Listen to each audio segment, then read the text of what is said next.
Jamming to the Yo, yo. sound. What's going on, Rob? Ah, man. That music's got me pumped. I'm telling I'm you, ready to it talk just about some cheap amps. gets us all excited here on a Wednesday Yeah. night. This is like your 17th time streaming this week, right? Pretty close.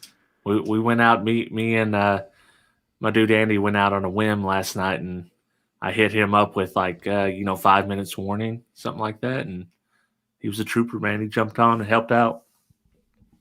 That's awesome. Yeah, I saw late the notice that Kicker was not going to be able to do their stream because of the bad weather. So you Yeah. guys tried to cover their spot for them. That was cool. Well, but luckily, I had done a premiere for the winner of the Crunch amp, and I wanted to, just kind of be in chat. And Uncle Bobby B said, "Hey, man, no kicker stream tonight." And I said, "No way, I might have to do something." And you did it. Yeah, Carrying the torch of car audio streaming, yeah. not letting the flame go out. Oh man, I still can't keep up with Dean though. Dean and Nando. Nobody can keep up with Dean, so don't even No. try. That dude's like Energizer Bunny of car audio. Yeah, and he doesn't even drink caffeine. I want to see what caffeine Dean's like. I can't imagine. I really can't. I can't imagine. I know he goes to work kind of late, but Yeah. he's up till like what 2, 3 a.m. editing videos every night, right? Yeah, I think he goes into work at like 6 or 7 a.m. Oh, I thought he went in at like 8 or 9. He goes in that early? Yeah, I think so. He When might, is or he? he gets up. He posts his videos at that time in the morning because I'm up. I wake up at 5:30 my time every day, and he's already posted up a video by the time I leave the house. Wow. That's He might be hardcore. a robot. He's a possible robot. I don't think he's human. Can't be. There's no way. That is insanity. So, what's going on this week? We don't have a guest, unfortunately. Hopefully, we'll have one next week. This week, we decided to talk about a little more engaged on the topic that we've already kind of discussed before, which is amp dynos and specifically cheaper amps. Yeah. I think Rob and I both have noticed that people like cheap. Yeah, people love the cheap amps. No They do. doubt about it. They really love the cheap.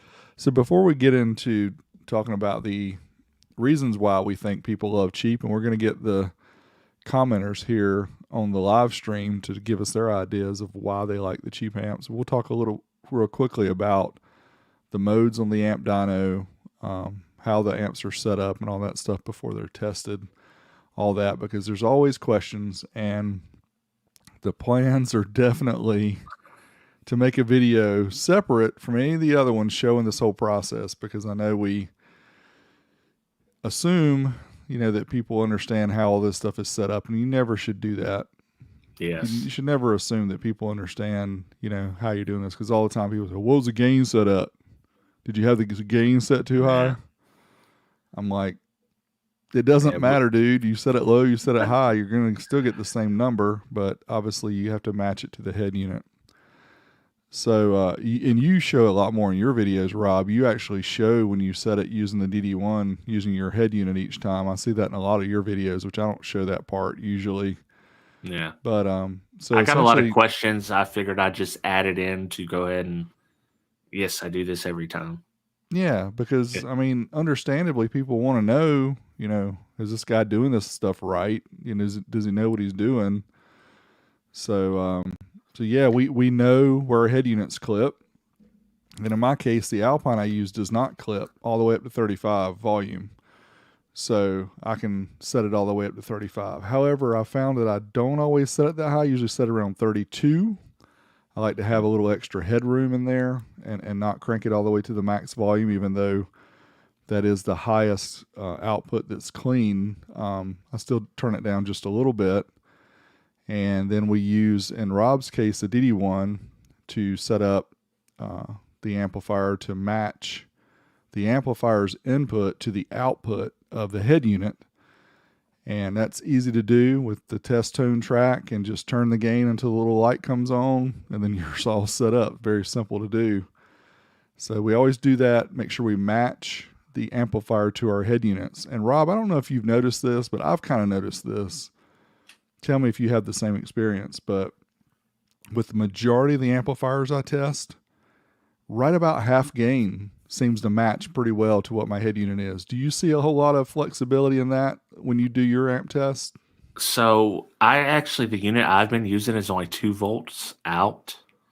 So I typically have to go almost half gain on mine.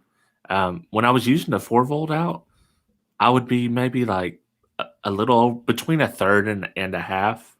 Yeah. So yeah, they used to have little marks on there in the old, like the Sonys. They just have a little Sure dot, and that was pretty close. That was nice to have that. It definitely helped out. And possibly the reason, if I'm using the 32 volume on mine instead of 35, you know how Yeah. a lot of the scales are with these head units. They don't get up until 4 volts until you literally hit the highest level that's clean. So I may be doing 2.5 volts Right. for my output anyway, with what I'm using. And a lot of the ones I've tested, it's like the same way. It ramps up at the very end. You don't even really get 2 volts until you get up pretty high. Yep. Yeah, that's true. So that's what we do first. We obviously match the input gain of the amplifier to the output of the head unit. That's always what we do first. That's the first step. Now, I have bought, several months ago, I bought a new oscilloscope so that I could set it up and show you guys, actually the wave output when I do the test. Because I know a lot of people, especially the techs out there, right? They see the amp dyno counting up. They're like, how do we know that's clean? I want to see a scope. That's exactly how they talk too, by the way. Yeah, and a lot of them aren't even techs. So right. They're just saying it. Right. So but I understand, additional visuals are always good. We like to see spectrum analyzers and all that kind of stuff. So as soon as I get my bench set up sometime in the next 5 years, I keep talking about it and I just never get around to it because life. Yeah. And you keep making more videos. It's instead of doing the things I need to do. That's right. And that's YouTube life, people. Yeah. If you videos are the things you need to do as well, but it gets a little crazy sometimes. Definitely. Thank you, Eddie Cat 69. Appreciate that, brother. Oh no, we got a real celebrity. Oh, Mark's up in the house. What's up, bro? What's going on? I think Mark's gonna drop a video. He said he was gonna do that tonight or tomorrow about some audio control amplifier. Have to keep an eye out for that one. Hey. I provided him some data. Super secret data. Yeah. This sounds less like collaboration and more like collusion. It's never collusion. This is always great information. Thanks for joining us, Mark. I see we got another super sticker. Thomas Grace. Appreciate it, buddy. Thank you, man. We do appreciate that. So we've talked about, how we set up the amplifiers before we run the test. Then there's a difference between the AMM1 that you use and the amp dyno.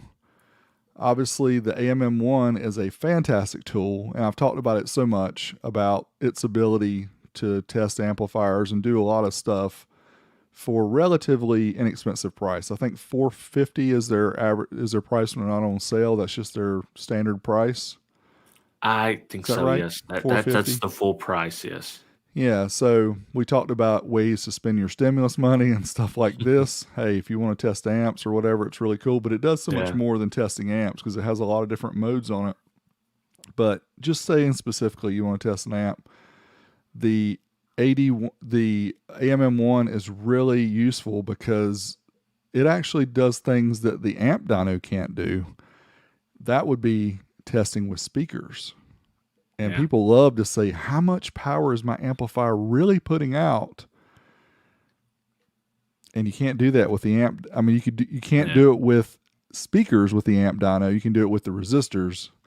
but the AMM1 can do it both ways, which is super cool, right? Because you've done that too, Yeah. Rob, right? Oh yeah. I don't. I'm sending my AMM one off soon to get the update, but I can do it with a sine wave right now. I can't do it with music because I don't have the update. But yeah, I've done it. I've done it several times. Yeah, that's super awesome. And a quick shout to Scott.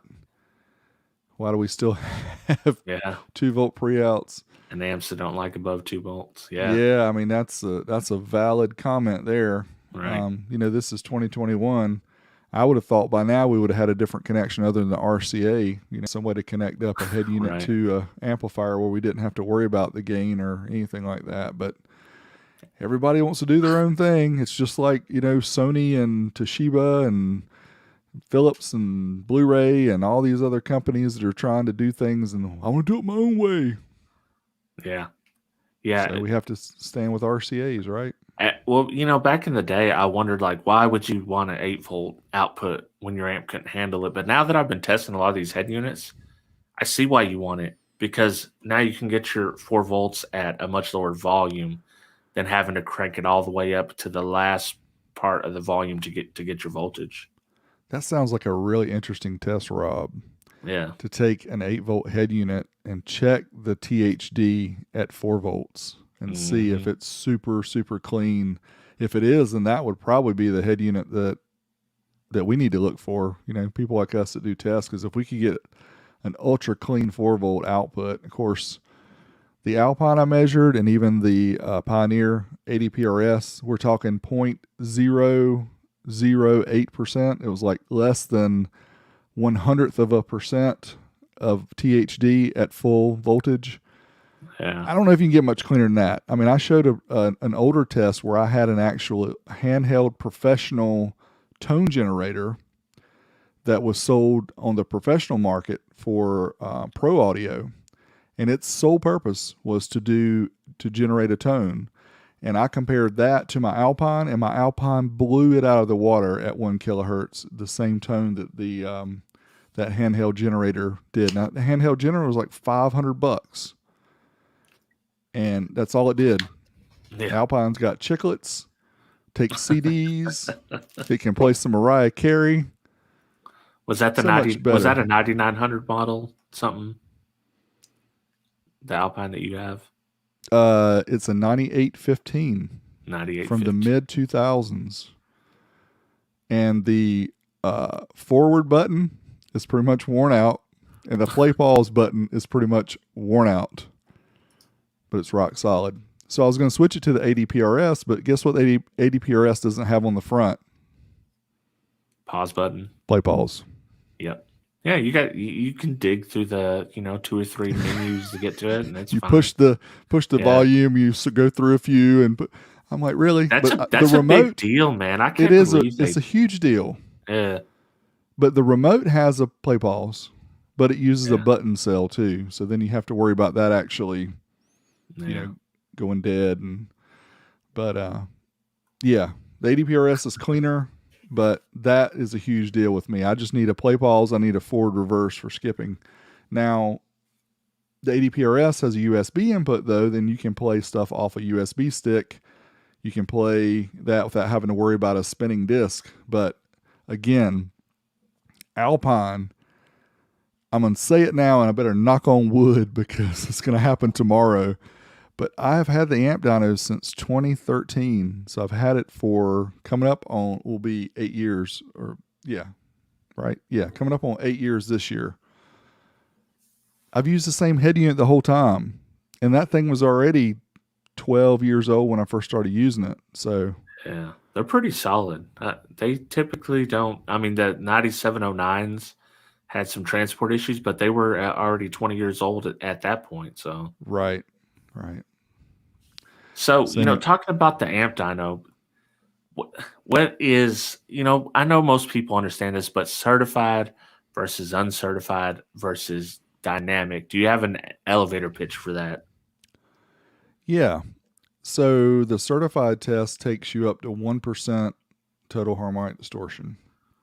That's the one we like to use for most of the test. However, I still say with subwoofer amps, the clipping, the one that's the uncertified test, is the one that's okay, because I don't think any human can hear 1% THD on a subwoofer.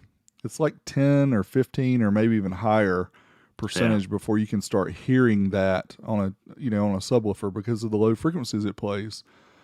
But most amps, even the cheap ones that I test, will do the certified test now up to 1% THD, and if they do their rated power, that's really good. So you've got certified is up to 1% THD. Uncertified takes you up to the clipping point, which that again would be the good use to have the O-scope, because then you could see the waveform instead of being nice and wavy. It would be clipped off. It would be squared off, and that would be your clipping point when it first starts squaring. And then the dynamic test, it just sends a pulse into the amp, and the dynamic test was based off the IHF 202 certified test, which came out years ago, which that particular test was designed with 1 kilohertz tracks, and it was designed to test the ability of the amplifier to have that dynamic range capability. In other words, it plays a solid tone at one level, but when it gets a real quick transient sound, it can actually play a lot, have a lot more volume or a lot more output. And you hear a lot of people poo-poo this test. Oh, the dynamic test means nothing. And that's how they talk. Dynamic test means nothing. I'm like, what is your reason for saying that? Because the numbers are high? Well, it depends, right? Some amps, they're not. If it's a regulated, tightly regulated amp, sometimes the dynamic number is actually lower than the certified or uncertified test. Does that mean it's a bad amp? No. That just means that the power supply is not designed to give you that extra headroom, which in a lot of cases, if it's enough power and it satisfies your need, that's fine. But it doesn't mean that one that does big dynamic numbers is a bad amp. That is not the case. Yeah, for sure. I mean, it's some amps are designed with that in mind to give you some extra little thump when you need it, as the music plays. And some amps, some amps are pretty boring, and they're just pretty much tightly regulated all the way through, and they're going to do their power no matter what. And there's benefits and drawbacks to both. Okay, so if you have an amp that has high dynamic power, it's an unregulated power supply, which unregulated means the less you put in, the less you're going to get out. The more you put in, the more you're going to get out, right? So if you have a weak electrical system, in a lot of cases, you don't want an unregulated power supply. You want something like the JL/ or HD series that have regulated power supplies, so that anything between like 11 volts and 15 volts, your output is going to be very similar. However, there is no free lunch, right? If your voltage is low, your wattage output is high. What does that mean, Mr. CCA King? That means you're drawing some amps. You're drawing more current, because you've got to get your current and your voltage multiplied to give your wattage. So there is no free lunch. So you're going to be pulling a lot more current, even though your voltage is lower. So it goes without saying, right? Yeah, and a regulated amp will do the same thing, but you're going to get your power still. So that's your voltage will be low, your amperage is going to be through the roof, and but you'll still be getting your power. So yeah, again, it depends on what you're looking for. It's a give and take. Whichever one if for some reason you have a charging system that's lower voltage, like I know a lot of my Honda, for example, 13.6 is what it charges at, 13.8 at the most. I'm not going to get benefit to the higher voltage. Yeah, for sure. So yeah, that's what's going on there. So it could benefit you. And some of the other amps, and I know we're kind of getting off topic here because we haven't talked about the cheap stuff yet, but this is still fun because I think we're getting into a whole lot of the, about the tests and about different amplifiers. But, and I did want to put this up real quick because I see Kip's on here, and he's right. You're going to see the big numbers on the unregulated power Yeah. supplies, which is kind of what we just mentioned a minute ago, and that's very true.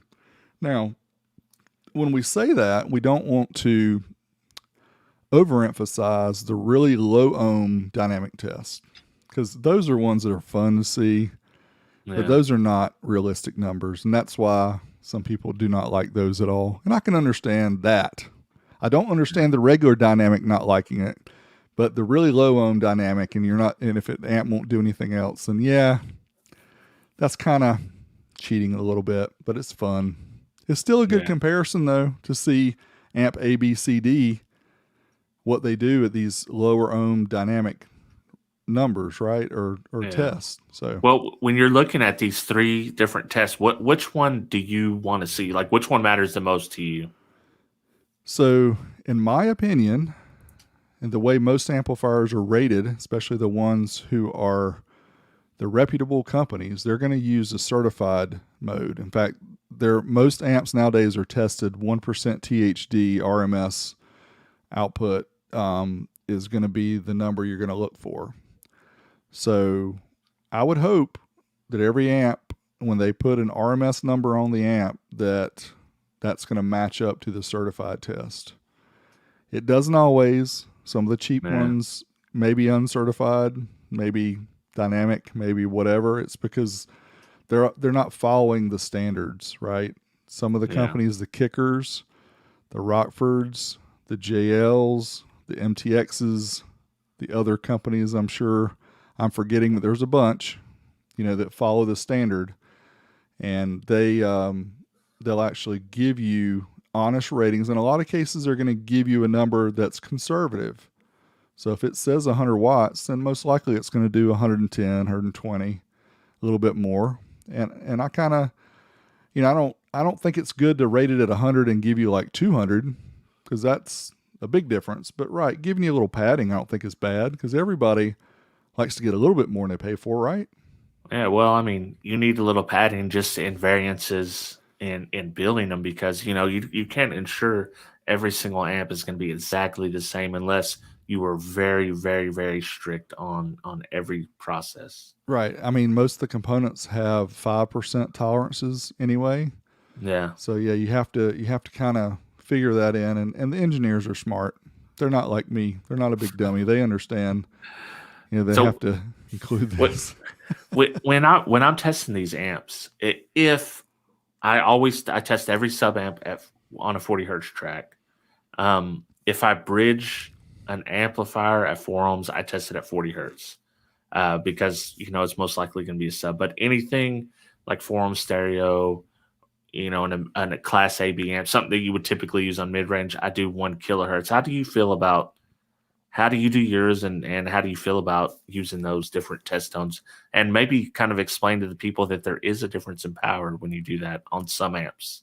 Yeah, yeah, definitely there is. The 4 channel, the 2 channel, the 5 channel amps, things like that. I do like to use the 1 kilohertz track when I do the main channels.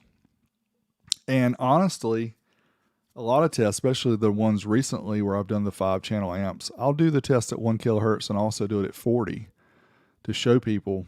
In some cases there is a difference. In some cases, Sometimes I've there's seen not. an amp do more at 40 hertz than 1 Yeah. kilohertz, which is insane to me, because a 1 kilohertz tone, and I've heard people argue with me about this, and I need to talk to an amp designer or somebody that knows more than me. But I've said before, the amp is not working as hard at 1 kilohertz as it is at 40. And the reason I know that is because it pulls more current when I do a 40 hertz test than when I do a 1 kilohertz test. They say, oh no, from 20 hertz to 20 kilohertz, it should be amplifying the signal the same way. It should not be pulling more current at a different load. I'm just telling you, when I do the test and measure with a clamp and see the current that's flowing through that power wire, the lower the frequency, in this case 40 hertz, is always, and what I've seen, a higher current pull than a 1 kilohertz test.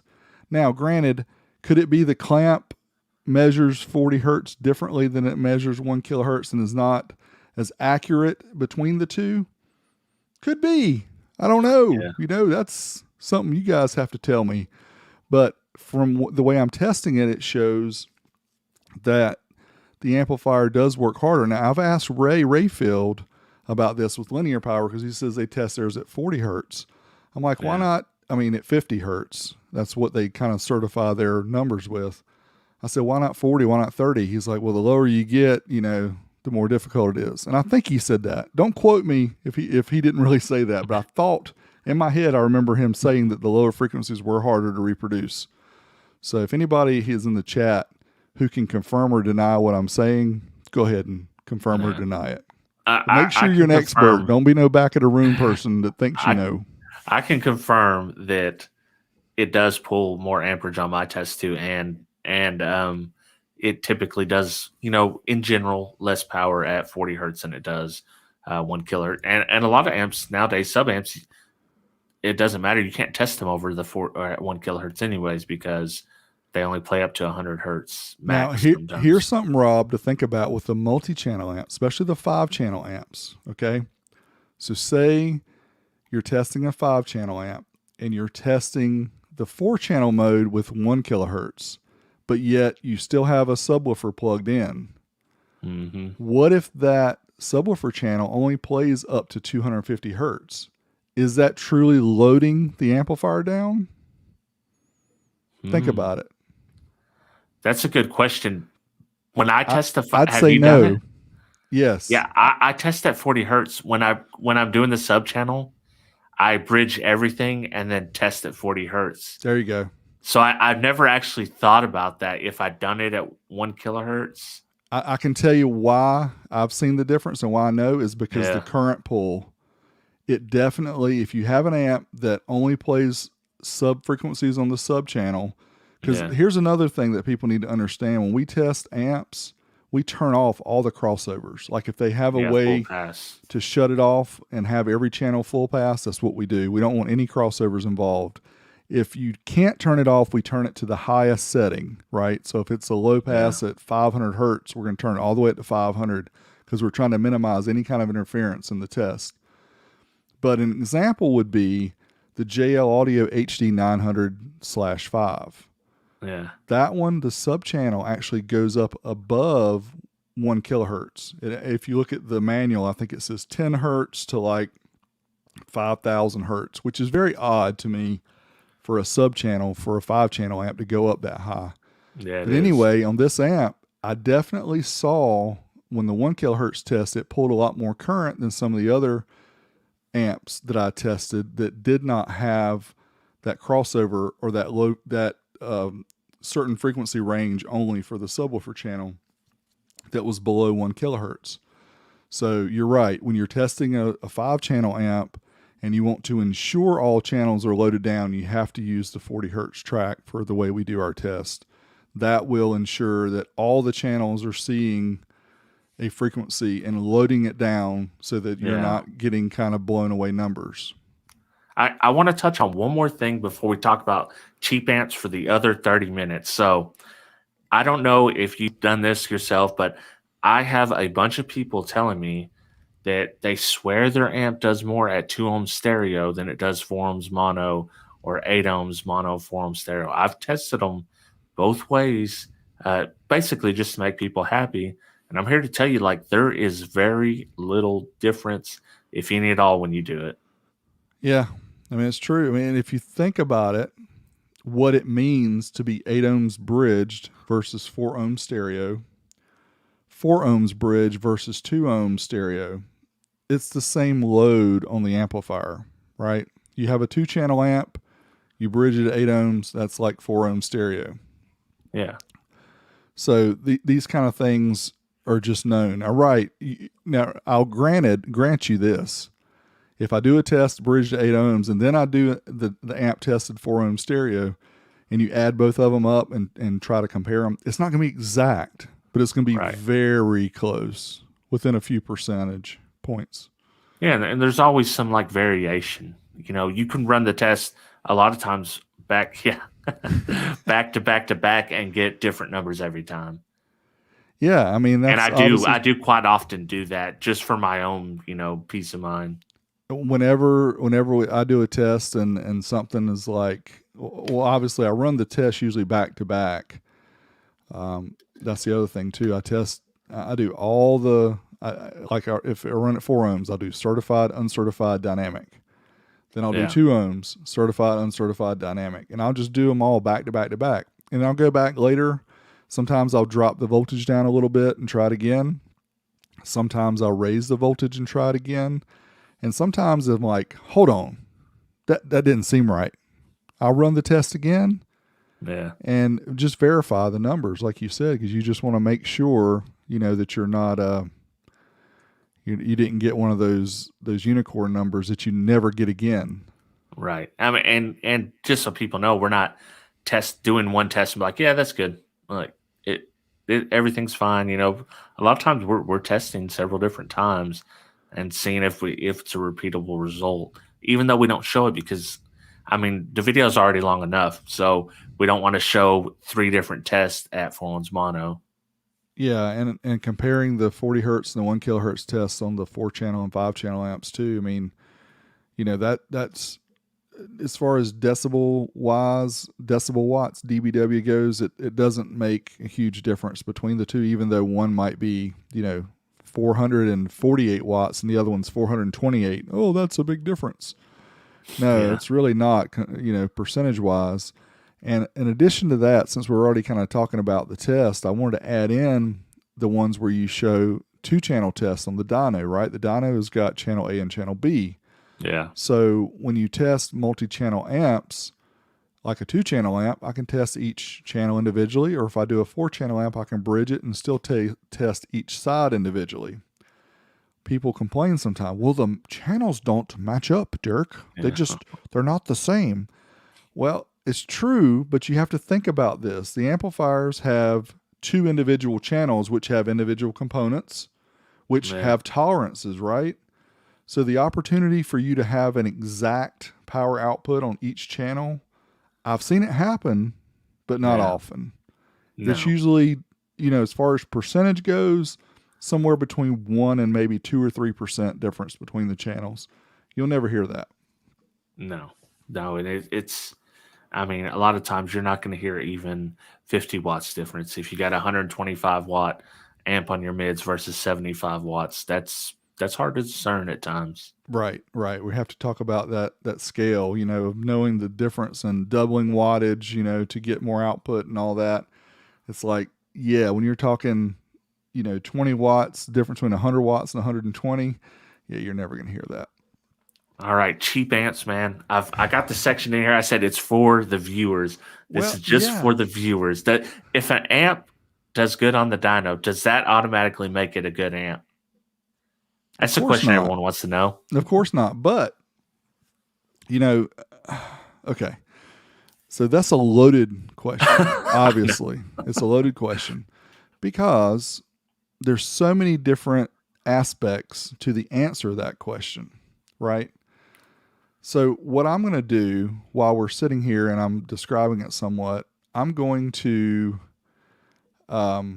ask the audience here who's with us, what is appealing to you guys about the low price budget amplifiers, the cheapest of the cheap, the ones that are 50 to 150 bucks.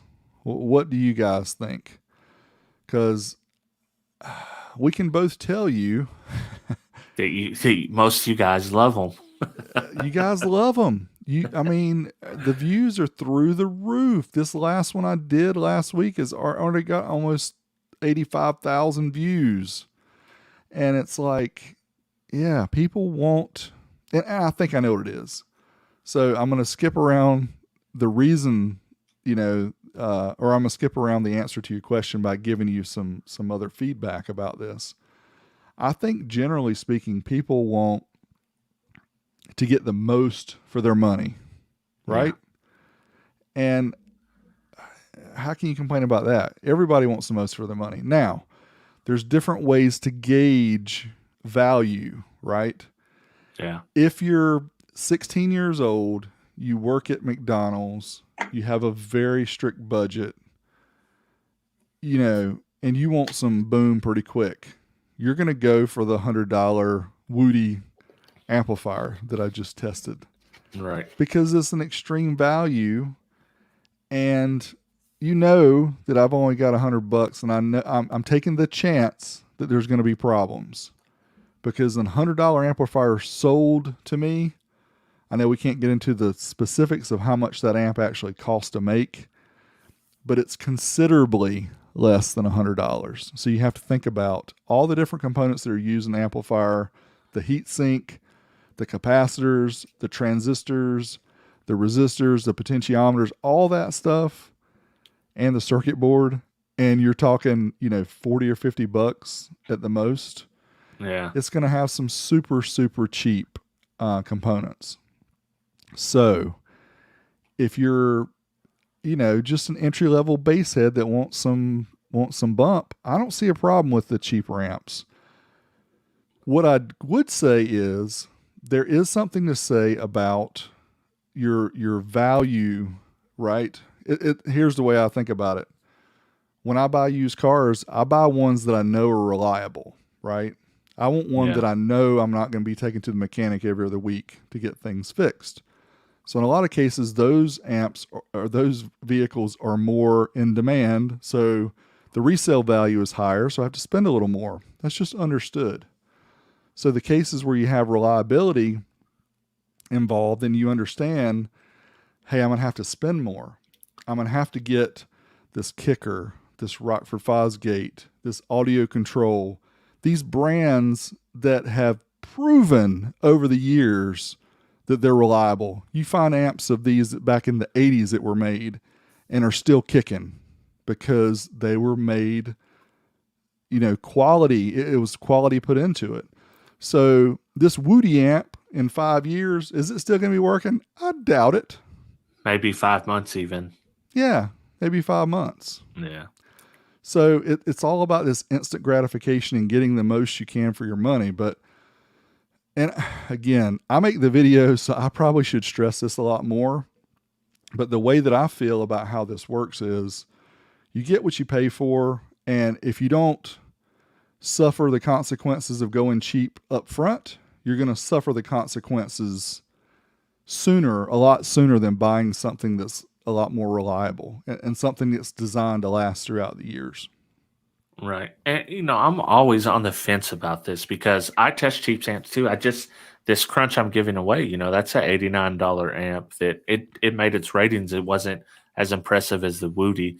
But I always think this when I'm putting up the video, like, would I ever buy this to put in my vehicle? And then I weigh that with, I'm doing this video on it and I know people are going to want to buy it. So I try to be cautious of that because I don't always want to recommend, or, this goes into another question, is just because we done a video on it and done well, does that mean we recommend this amp? If we don't say, our video that's not a tacit recommendation of an amp. Because if you ask me like, hey, this amp's cheap and you think it'll do the power for the money? Yeah, sure. Would you ever put it in your car? If you ask me that question, then the answer most likely, most of the times with this cheaper stuff, is just no, I wouldn't. Yeah. I mean, it's a valid point. Yeah. I'm just trying to think of the best way to explain the answer to that. This Woody amp I just tested because it actually was so reliable and it was able to handle the loads it handled. It did not break into a sweat. It did not even get hot. I would actually throw that one into the car and try it because it was just such a shocker. And but that's a rare example, right? And I'd almost be interested into seeing another separate Woody tested just to see, how good because you've tested another Woody amp and it was abysmal. It was horrible. So, like, is this? That's why when I saw this one, I'm like, the dude that recommended, I'm like, dude, I've already wasted $55 on the last one. I'm like, why am I going to waste $100 on this one? But it turned out it done pretty good. But then we saw the board. I mean, it looks like it's made in the same factory as the Audio Pipe, and an Audio Pipe has been a budget brand for a while. In fact, that was like the very first video I made of a budget new amp, quote unquote new amp, that I understood how important these were to the market, or how many people wanted to see more about these. And in fact, for a while I got away from it, and then people like Ryan at Budget Gym or Budget Bust started putting out videos because he's like, people want to see the cheap stuff. Yeah. And I mean, it's obvious they do. But you're right. Us as creators have to be careful in the way that we show these off. And obviously, you want to try to throw the glitter and glam. Oh, this is cool. Yeah. Click my video and watch it. But that's why I do the section where I talk about the pros and the cons, right? Talk about the pro. Oh, it's cheap. What's the con? Reliability, right? Yeah. So you have to kind of weigh that. That's why I do those sections, because there's amps I test that are more expensive. In some cases, a lot more expensive. And then you have to explain, well, Yeah. it's more expensive because you're getting a engineered in the USA design. You're getting the high quality adapters, inputs. You're getting known reliability. You're getting, a really nice bass knob or whatever it is. But there's usually... Or it's $1,300 and you have to pay extra for a bass knob. I'm not going to name names. Yes. Yes. Is that why we can't get Manville on, because we talk about him all We're not talking about you, Manville. We're talking about your products. No, seriously. Yeah. Well, yeah, that's how it is, right? It's a SKU. Yeah. It's an extra value item. But yeah, that's the case. So that's why I like to try to stay shy from recommending. However, what everybody wants is just like we want when we go look at videos to find out what the best AA battery is. We go to Project Farm because this guy tests everything. Yeah. And he shows you which one is the best and which one you should probably buy based on how much it costs. So with us, it's a little different because we're doing car amplifiers, and there's so many more, aspects to a car amp other than just cost and just wattage and just the number of channels. There's so many different scenarios. If you need, an adjustable input, if you need, there's just so many different scenarios. I can't get to them all now. If you need a built-in DSP, whatever, yeah, there's going to be differences that's going to cause amplifier B to cost significantly more than amplifier A. So just comparing the two, and I've had people say, I want you to do a chart and show the power output versus the cost, and then you break it down into budget. I'm like, well, that's not fair, because if I'm showing an amp that costs $1,000 that has a DSP built in that does all the settings for you versus a $100 Woody amp that doesn't even have a bass knob, I mean, how fair is that? Well, plus you can guarantee there's companies saying, hey, Big D, he uses his 81 to test all his amps. We can get, much like Volkswagen, we can get our hands on an 81. We can spend the least amount of parts we can to get this to do a good number on this very specific test. And, who cares about the other stuff? So, hey, I can't say that stuff like that hasn't been done, honestly. Yeah. I can't say that at all. Like, it's just like it weighs on my shoulders, because it's like the responsibility of, we test these because everybody wants to see them, like you're saying. That's the reason they want to know. They want to find the hidden gem, so to speak. But also, that just because we test them doesn't mean that we're saying, yes, get this. This is the best amp you can get for the money. Yeah, and I think this comment here by Daniel is sums it up in a lot of cases. It says everyone has different standards. He's not a true audiophile. He can't hear the differences between the cheap versus quality. Like mechanic tools, Harbor Freight works for some. Some people have to have the real high-end stuff. So, yeah, granted, I always try to think back, to when I was 16 years old and, just got my car and trying to set up my stereo system, and thinking about how expensive everything was back then to even get bass that you could hear outside the car.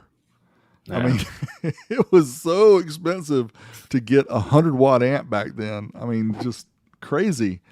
And now you can get, 1,000-watt amplifier, and you can get subwoofers that are cheap, and it's just like, man, these guys have got it good these days.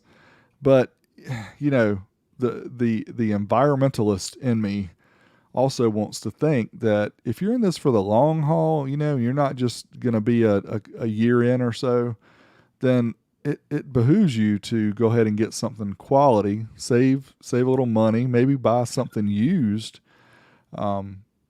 and buy something that's known better for reliability, and then you'll get a lot more usage out of it. And you don't always have to look for the thing that's 5,000 watts, because that's another discussion we need to have on the future show here, is talk about how much power do people need. And I think we've kind of touched on it before, but I think that's so blown out of the water with all these people thinking they need 5,000, 10,000 watts. What are you trying to do? You trying to blow out your window? I've said it before. Here's what they want to do. There's a checkbox that you need. You go to the base head groups or even the SQ groups. There's different checkboxes for different groups. And they're not actually thinking about their system and how the system works as a whole. They want to check the boxes. I need, I just want a bang group. I need pro style mids. I need horn tweeters. I need at least 3,000 watts if I'm a rookie. I need 10,000 watts if I want to be the big guy. I need a wall. I need to tune my fourth order band pass to 32 hertz or lower. I need to be able to float a towel. They're just going down checking boxes. That's right. I think this is a big one too. This is a really big one, I think. Psychoacoustics.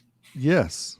And I think it has a lot to do with it. People think that things sound good just because of what it is, the brand, how much they spent on it, things like that. I think that's huge. And there was another comment that I wanted to put because it made sense too. Here's a good one right here. This is a very good point, Joaquin. Cheap equipment, it's a gateway equipment, and that cheap Woody amp could get someone into car audio that would not have been before. Right. So there's always two sides to the story of any story, So I mean, obviously, you don't want to get somebody into car audio that's going to catch their car on fire.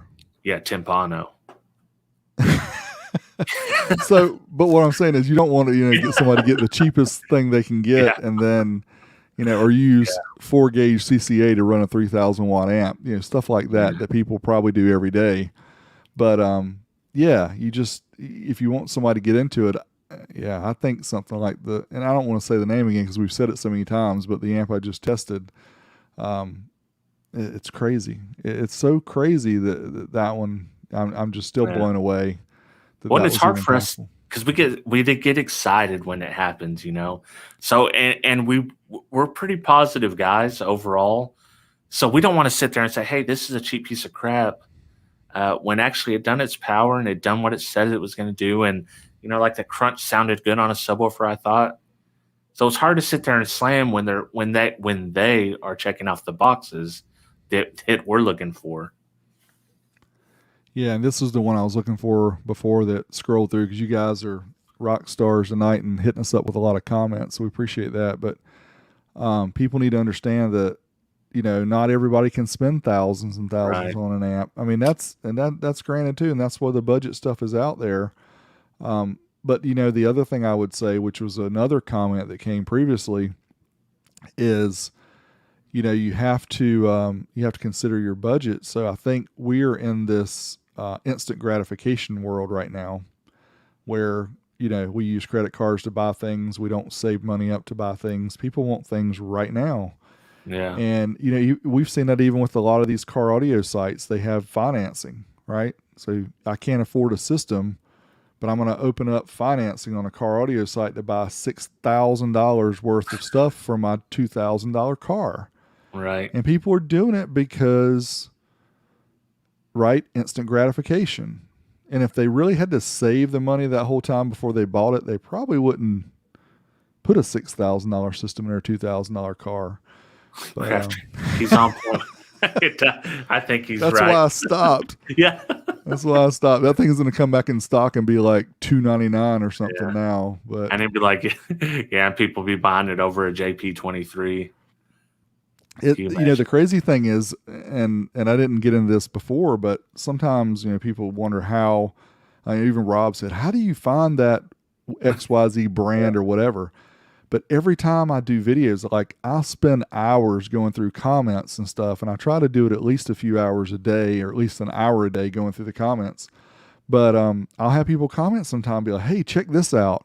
In a lot of cases, it's a different country and it's a brand that they don't sell here, and so it's not easy to find. But then stuff like this, the guy at the very beginning who I put his name was Jose. He sent me a message on Facebook Messenger, and he's like, check this thing out. It's got 1.0 inputs and all that. And I was like, Yeah. what? So I pulled it up and I'm like, that's the same brand of that, that I tested before. But then I was like, you know what? Enough people would probably want to know. So let me go ahead and get one and try it. So it's like you said, Rob. It's that not knowing. When are you Yeah. going to find one that actually does what it's rated, and actually in this case seems to be pretty reliable and be able to handle a lot of different ohm loads, and either if it goes into protect or if it just handles it. However, I just wanted to make sure it doesn't blow up. Yeah. And the sad But fact is there are $300 or $400 amps out there that are rated the same and don't meet their ratings. So you can get burned the other way as well, sure, if you're not careful. So, RV8 says why to buy.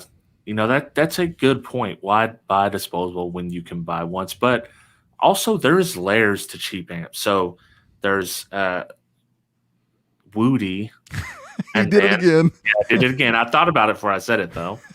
And then Just call there's it brand W. yeah. Then there's Audio Pipe, which at some point was on that level, but they've proven themselves a bit to be much more reliable. The customer service is a little bit better.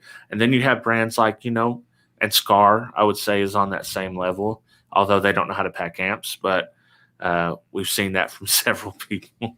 And then you have brands like Wolfram that's kind of built a name, and they've kind of went from the budget gym, as Ryan would say, to they're up there with the regular guys now on a lot of their stuff. And then you have like the JP23 falls in that range. Now this is their first amp, but Down for Sound has proven that they've been around. They're a pretty reliable brand. They're not out there ripping people off.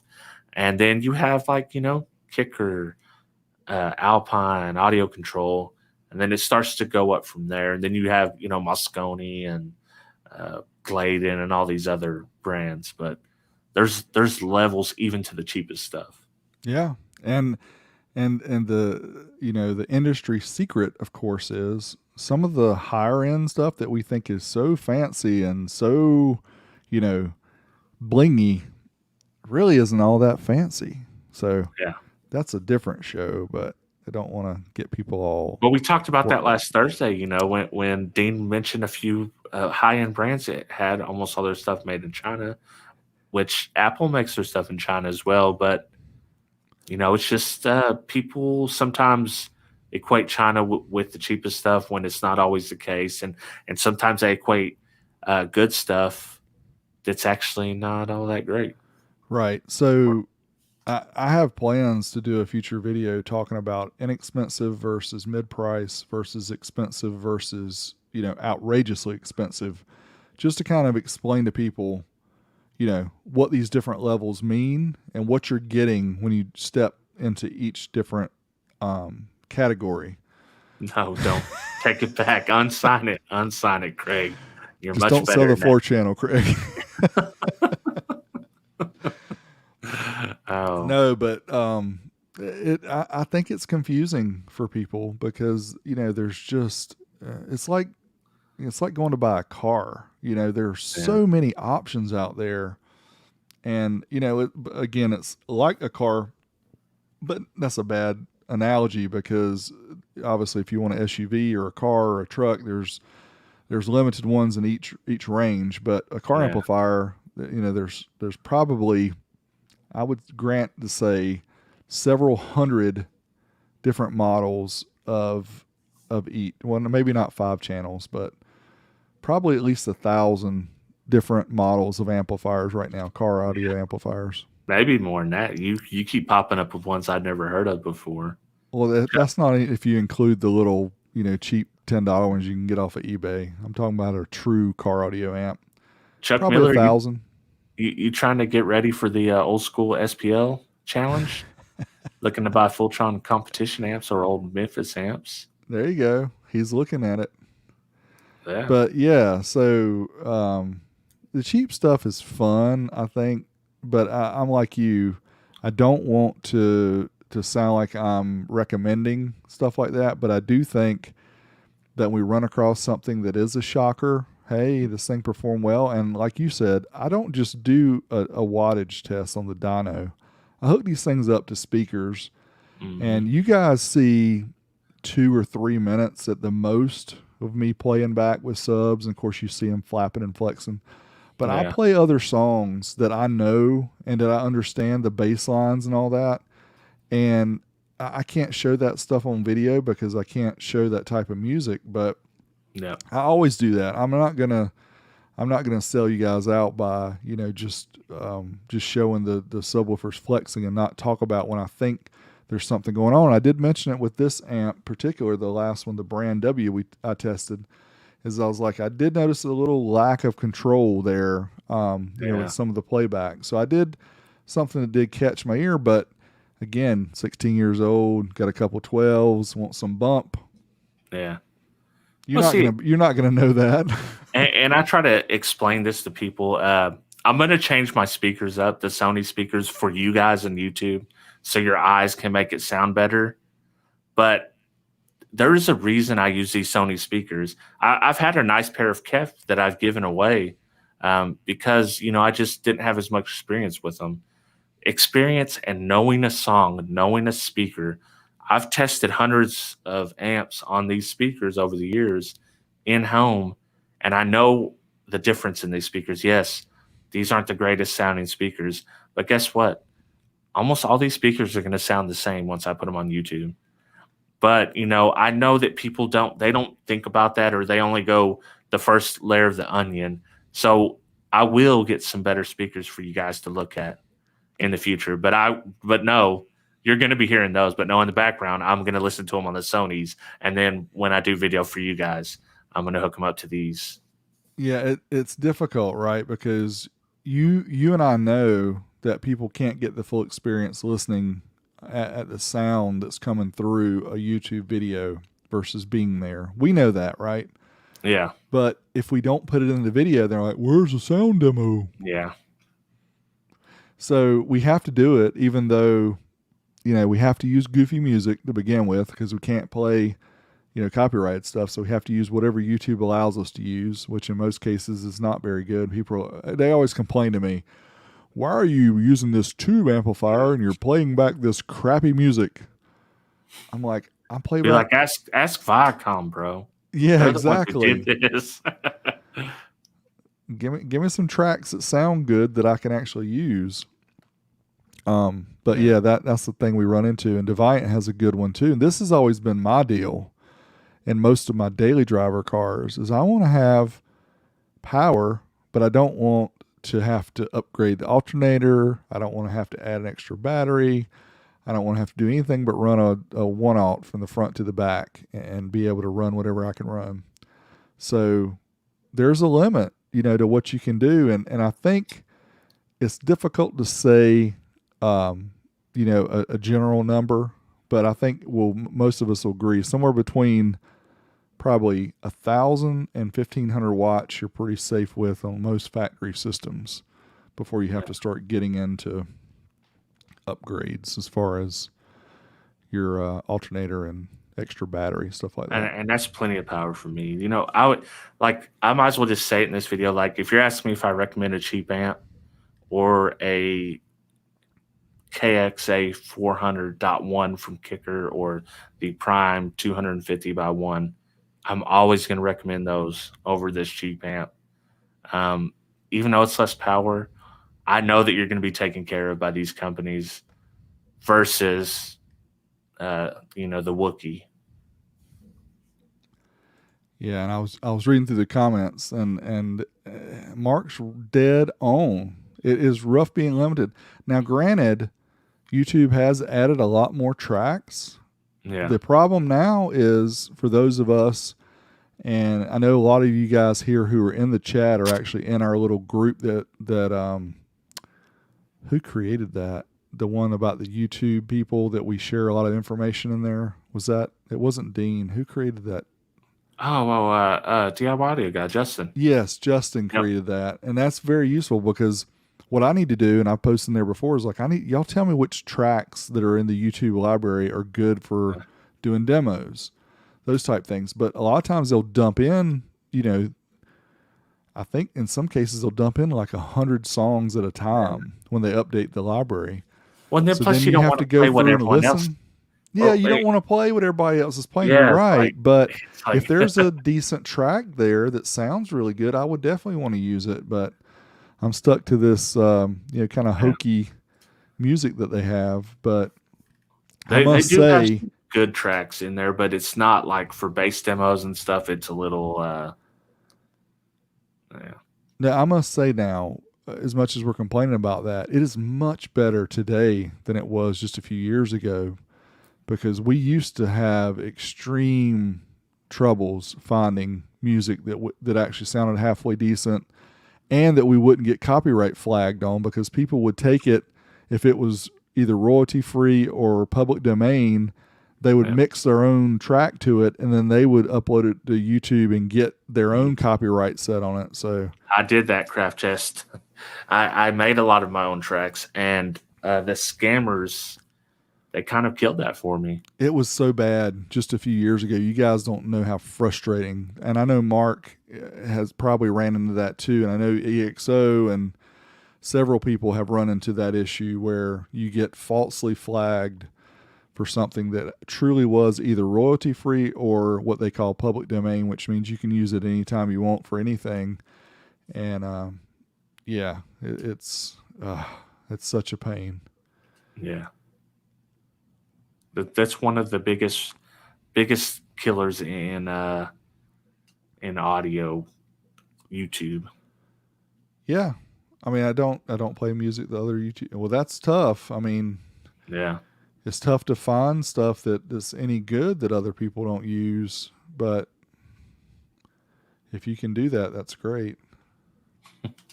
Yeah, it's tough. I try to too. I try to brand my videos with just a certain few tracks that I use over and over. I know you do the same. Yep.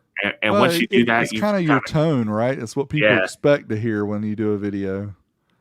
And this is and a it's good question. I mean, this is a little off topic from, but we kind of went off topic ourselves. No, you don't have to. You don't have to use YouTube royalty-free music. However, what we have seen, based on what we just talked about, is if you don't, then you may have problems.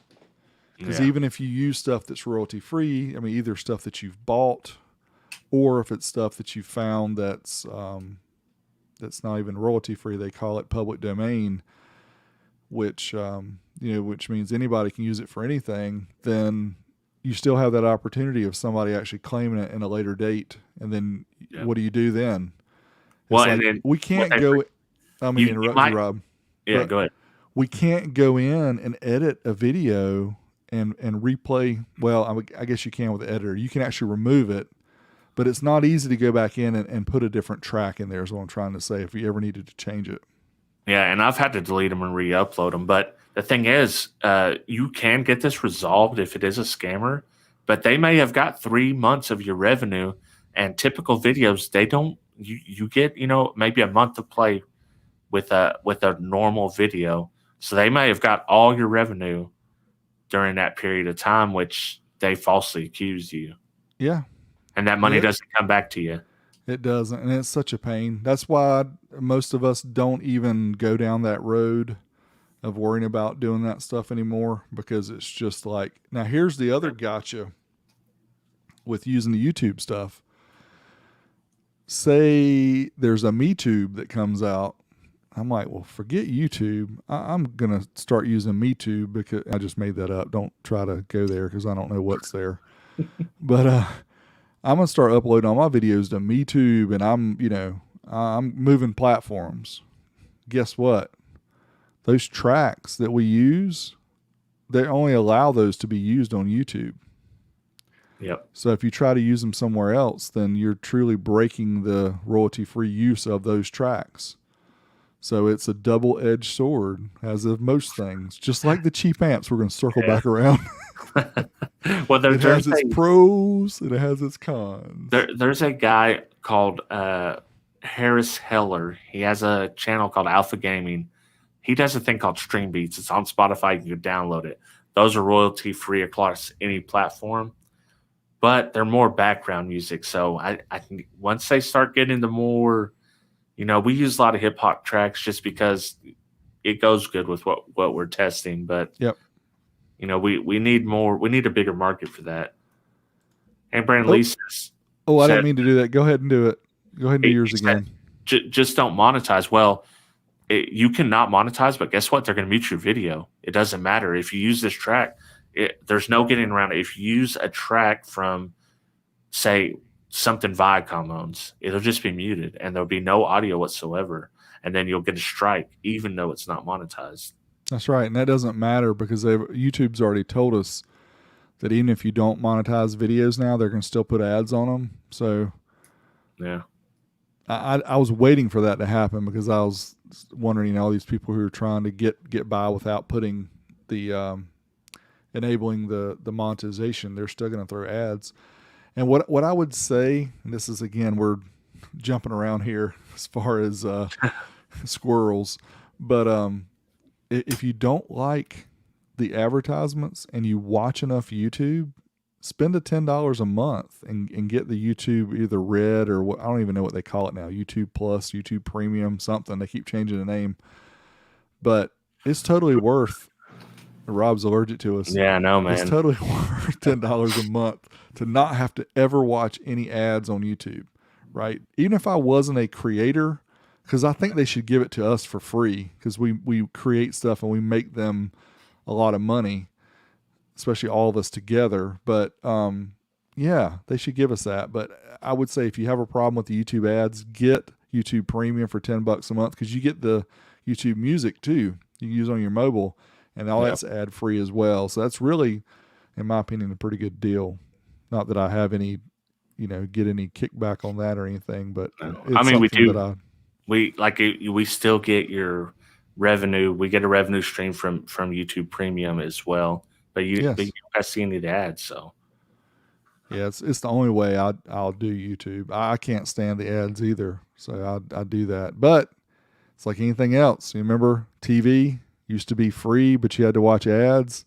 Then people started paying for TV and still had to watch ads. Yeah, that was some nonsense. It still is. It still is. I agree. That makes me so mad.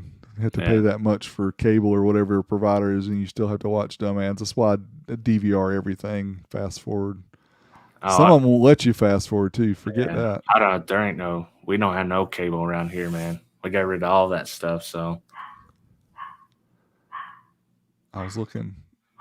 Well, should we sign off and get into after talk? Yeah. There's still a lot to talk about with this, so we can definitely go into after talk and talk about some of the other low price things out there. But yeah, this was an interesting episode. I hope you guys found it interesting about us talking about how we tested amps, how we do the setups, our feelings on the cheap amps. We didn't really get into the more expensive stuff and talk about that, but as Rob said, check out his podcast with Dean.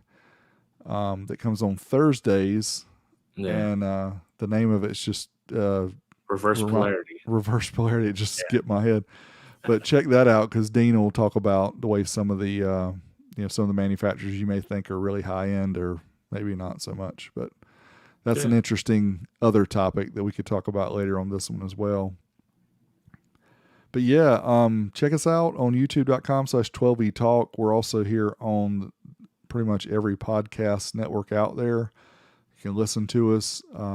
If you come and you're available on a Wednesday night at 7 Central, 8 Eastern, you can hang out in the chat room and send us questions and make comments and have all the kind of fun that we enjoy. And thank all you guys in the chat especially those who sent us a little cheese. We do appreciate that.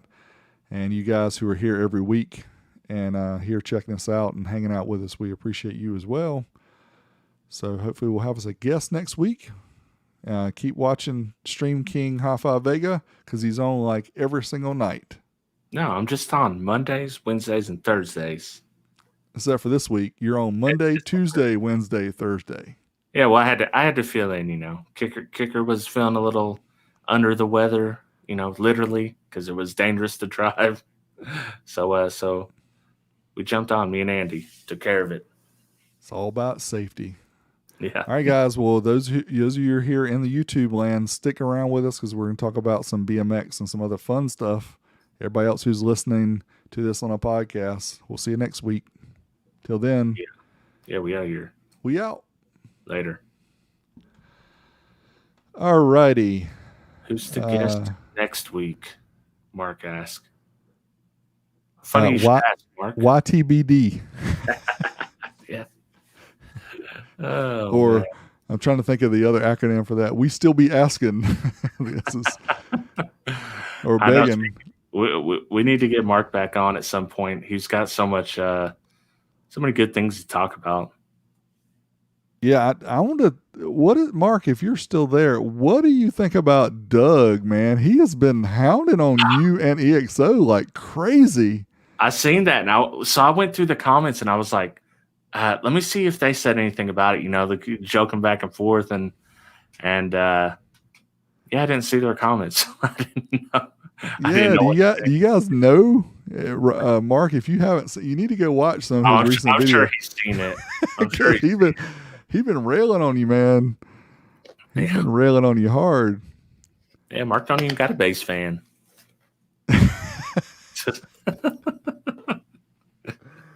Oh man, yeah. Doug is he's too much. He's a hoot, man. I mean, the one he did with his son. I don't know if you guys saw that one though. It's when they did some, I guess, some maintenance to his what do you have, like a Camry or something? Oh yeah, his son's car. Yeah, that was actually a really good episode, and it kind of showed that relationship between those two. I thought that was a really cool one. But yeah, his stuff, man, he is just a fool. He sure is, man. I just watched the newest one then.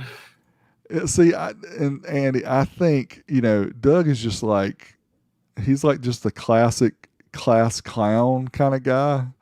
So I don't think he's not doing it out of meanness, because I know him and Mark are friends, and him and EXO I think are friends too. So he's just having fun. That's just how he acts. So it's just, the guy grew up in his dad's car audio shop, right? So I mean, he never really had to do the I don't want to say real job, because that's not a nice way to say it, but never had to do the thing where you had to be straight laced and work for the man.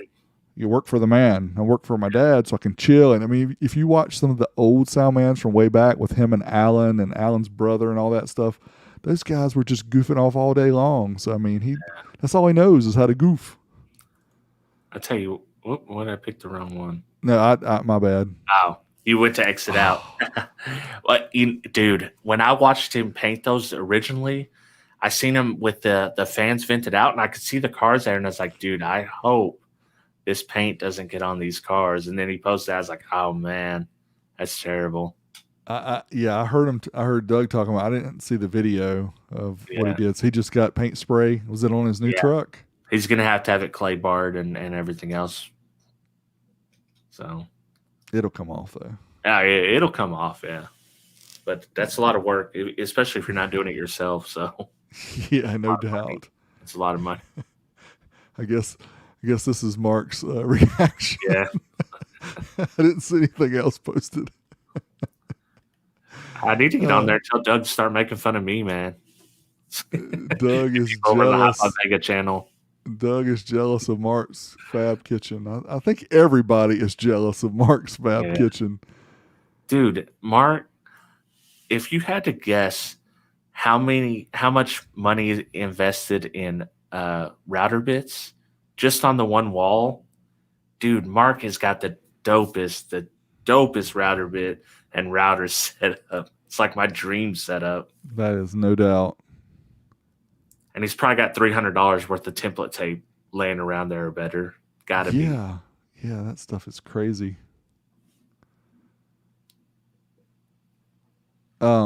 So does I got to go there because I forgot to talk about it during the show too.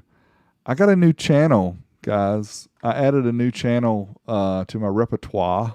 Oh, dude, we didn't pimp it on the mic. I'm gonna put. That's okay. We can put it in the. Yeah. Let's see. Where's the?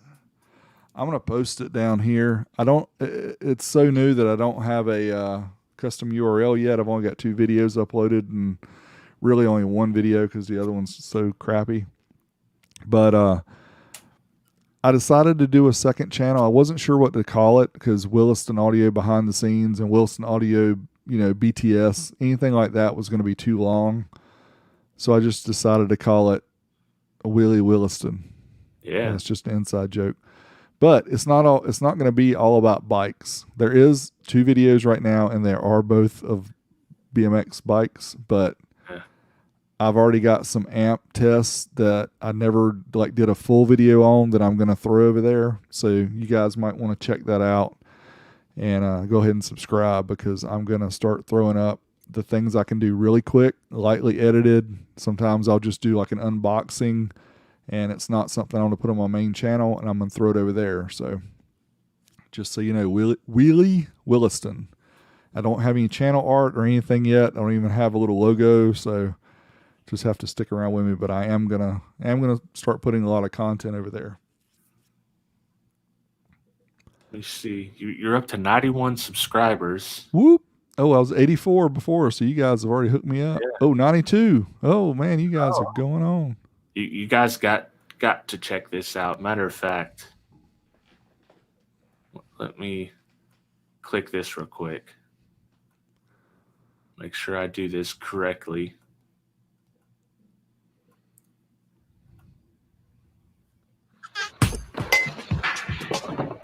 Check that out. That's some skills.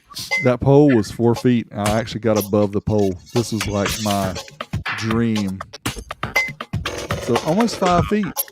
1-footed tabletop. Oh.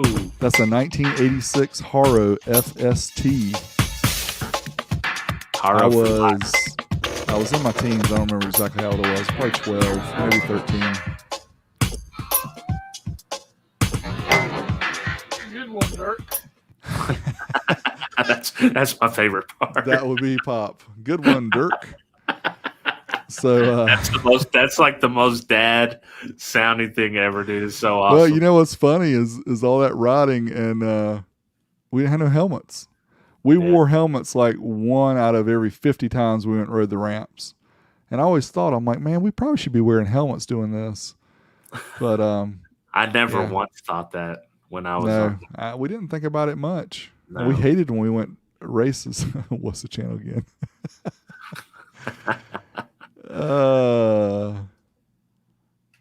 Yeah. And what is that? Listen to this. This guy, this Deviant guy, he loves to talk some smack.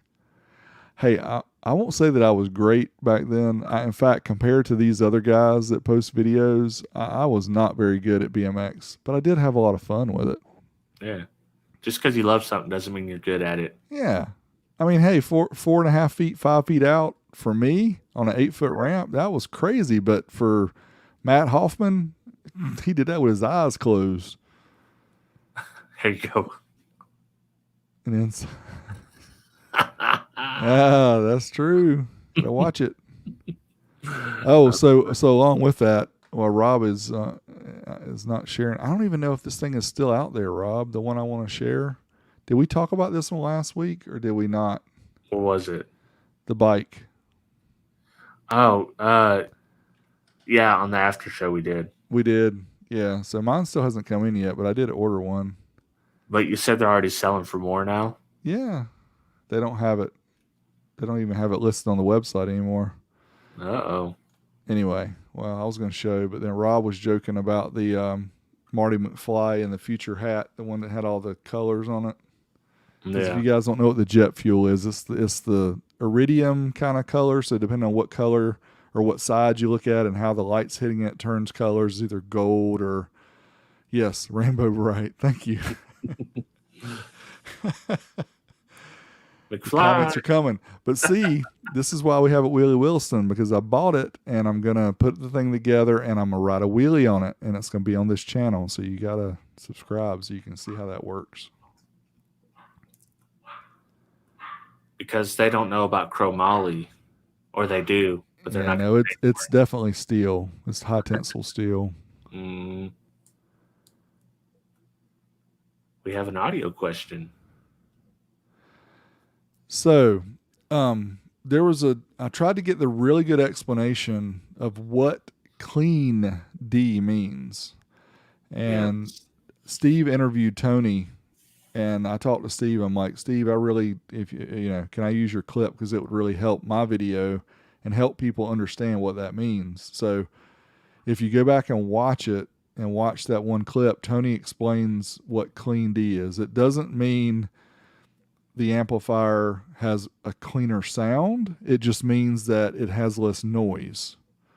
So he's got more filtering on the B plus and more filtering on the output, all that type stuff. So it's for keeping the amplifier from interfering with other electronics and stuff. It's not a this class D sounds better than a different class D. It's not that type thing. That's not what the clean means. The clean means it's it doesn't have the anomalies that some of the other class Ds can have and affect your car There you go. Matt electronics. summed it up for you. There you go. Yeah.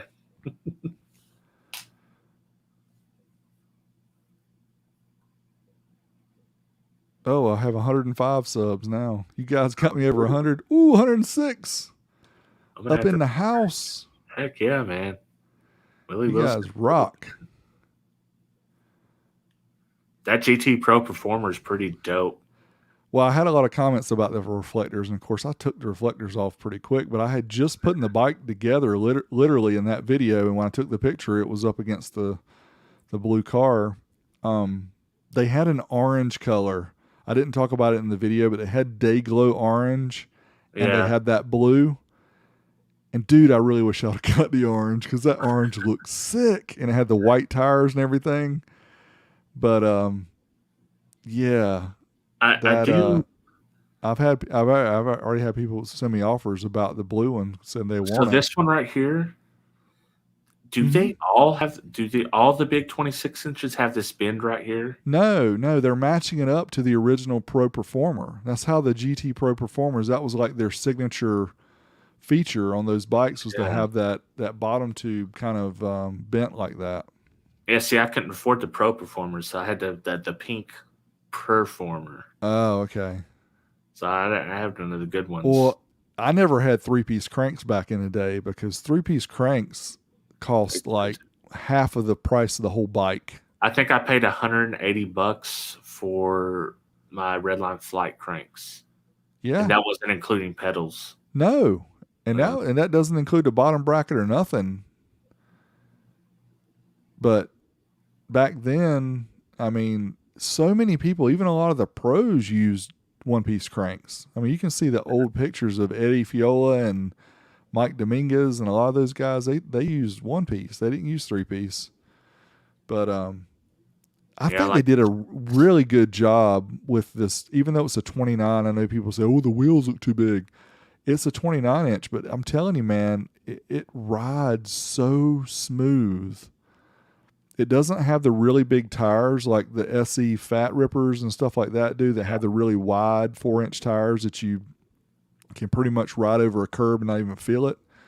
But if you're just riding on the street and stuff, oh man, this thing is so smooth.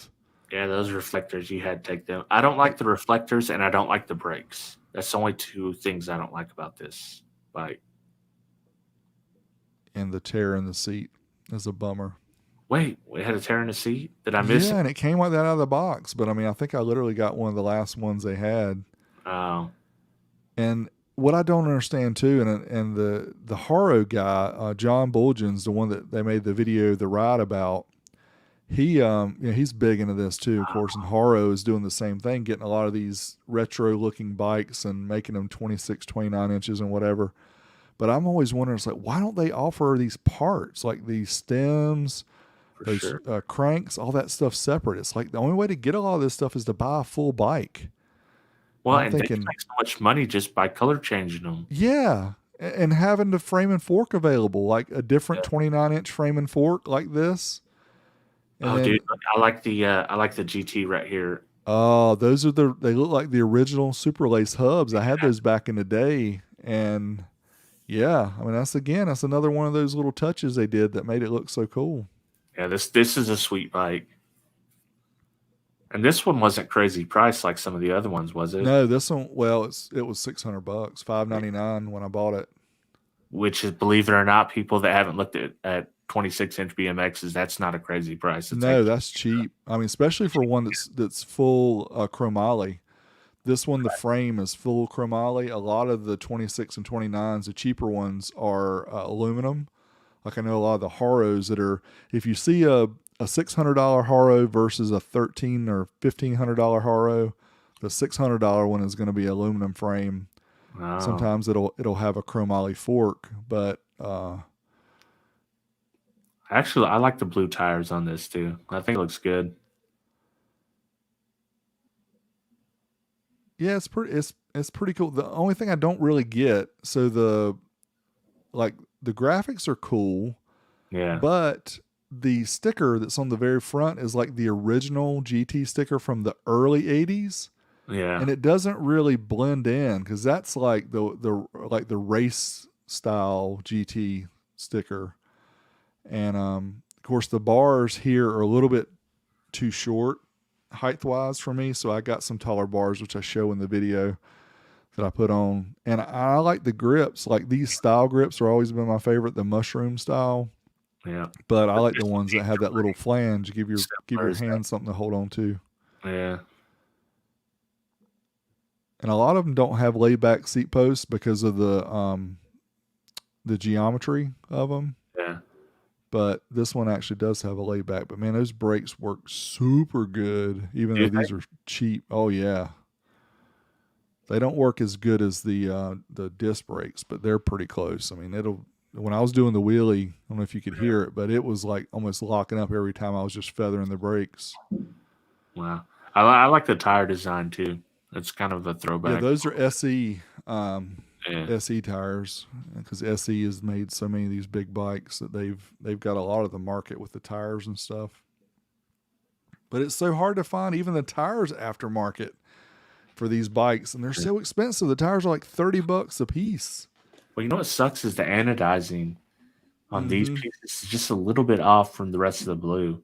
Yeah, yeah, and the yellow is off on the frame sticker and the fork sticker versus the one on the front. That's why when I got those chrome pads that I show off, Oh yeah. they don't match that well. That's why I ended up taking them off. But they look really cool in the picture when the guy, some guy, I think he was in Italy or something that made these. He was on one of the BMX groups and he made them. And I was like, man, I bet that would look really cool with the This is chrome being on definitely there. And my this daughter's this shaking the camera. She's singing to herself and shaking the camera. She's like, dude, you get too close to me. oh But those yeah, there's the ones he made. But unfortunately, the wings that oh are yeah, on they're there, more the color, like a true yellow. yeah, they just it's off, so it doesn't match. But they're still pretty cool. But I took them off. But yeah, and the tennis balls and the spoke and the hubs. In case you guys don't know, that's a balancing thing. People say, "Why you do that?" Honestly, it's not. It's just for looks. But I just said that to Put the confuse cards in people. there. Put the deck of cards and There's the taller bars. I think they're 9.5 or 10-inch height instead of the other ones. And I got me a grandma seat, uh but it's yeah, comfortable. It's got some shocks in there, some springs.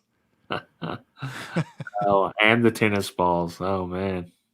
Yeah, it's funny when I ride around the neighborhood. The kids are like, Sir, excuse me, sir. Why do you have tennis balls in your wells? You need I to said put because whenever I want to play tennis, it's very easy to pull them out and just play. you got to put the bear traps on there, man. Now the bear traps have to go on the cheap bike. That's gonna be Oh funny. no, you can't do. They cost more than the. They sure did by a bunch. Yeah, this is a place that I go ride sometime. It's down by a river. It's one of those breezeway or walkway type deals. Yeah, it looks like And a fun ride. yeah, it is. It's a neat ride. Be nicer if you had some gears, huh? Well, this particular ride is really not that many hills to it, so it's not that bad. But I think people with gears are lazy. You don't need no gears. You don't need no gears, just one. There you go. Put a system on that beast. You know what? So that's a funny story. So I had a trailer for carrying my daughter around, and I had a little connection that goes onto the back wheel that allows you to pull the trailer. You know what I was thinking, Mark? I'm like, dude, I could put like a sound system back there. I thought about it, but then I ended up giving the trailer to one of my friends that has a dog that takes his dog with him when he goes I'll riding. show So you the system you need on there.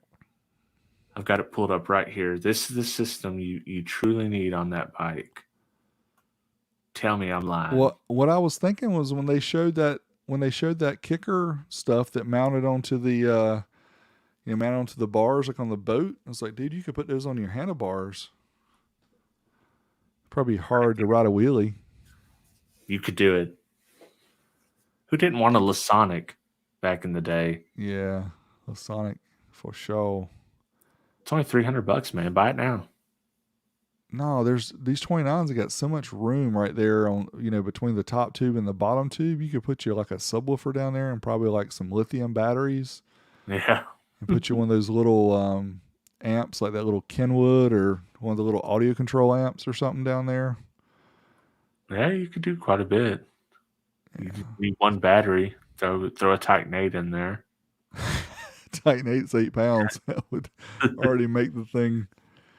Yeah, that's yeah. I mean that would work. But Still got the antenna's not broken off. well, it's because they still sell those in 2021. Probably you can still get them brand new.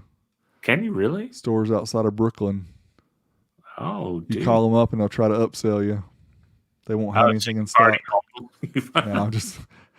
You don't remember the story about those camera stores? It would say the camera without any accessories, and they by the time you added up all the accessories you needed, it cost more than the legit one, that gray market stuff. I'll tell you the story of the game consoles that come out, and they were so scarce, and you had to buy $500 worth of accessories to get it. You remember those? I don't remember that specifically. The cheap memory cards, the little silicon things that no one ever puts on the remotes. Yeah, all that kind of crap. Yeah.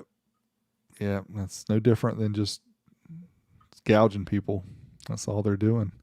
Yeah. We're up to 114 subscribers, man. We're kicking it. Dang, you killing You guys are killing it. We're gonna be at 1,000 before we know it. Oh, dude, no way. This might be a HifiVega buy right here. Uh-oh. You just put me on something I wasn't. Oh, I told you. Dude, $160 and it's a Bluetooth boombox. There you go. I told you they still made them. Yo.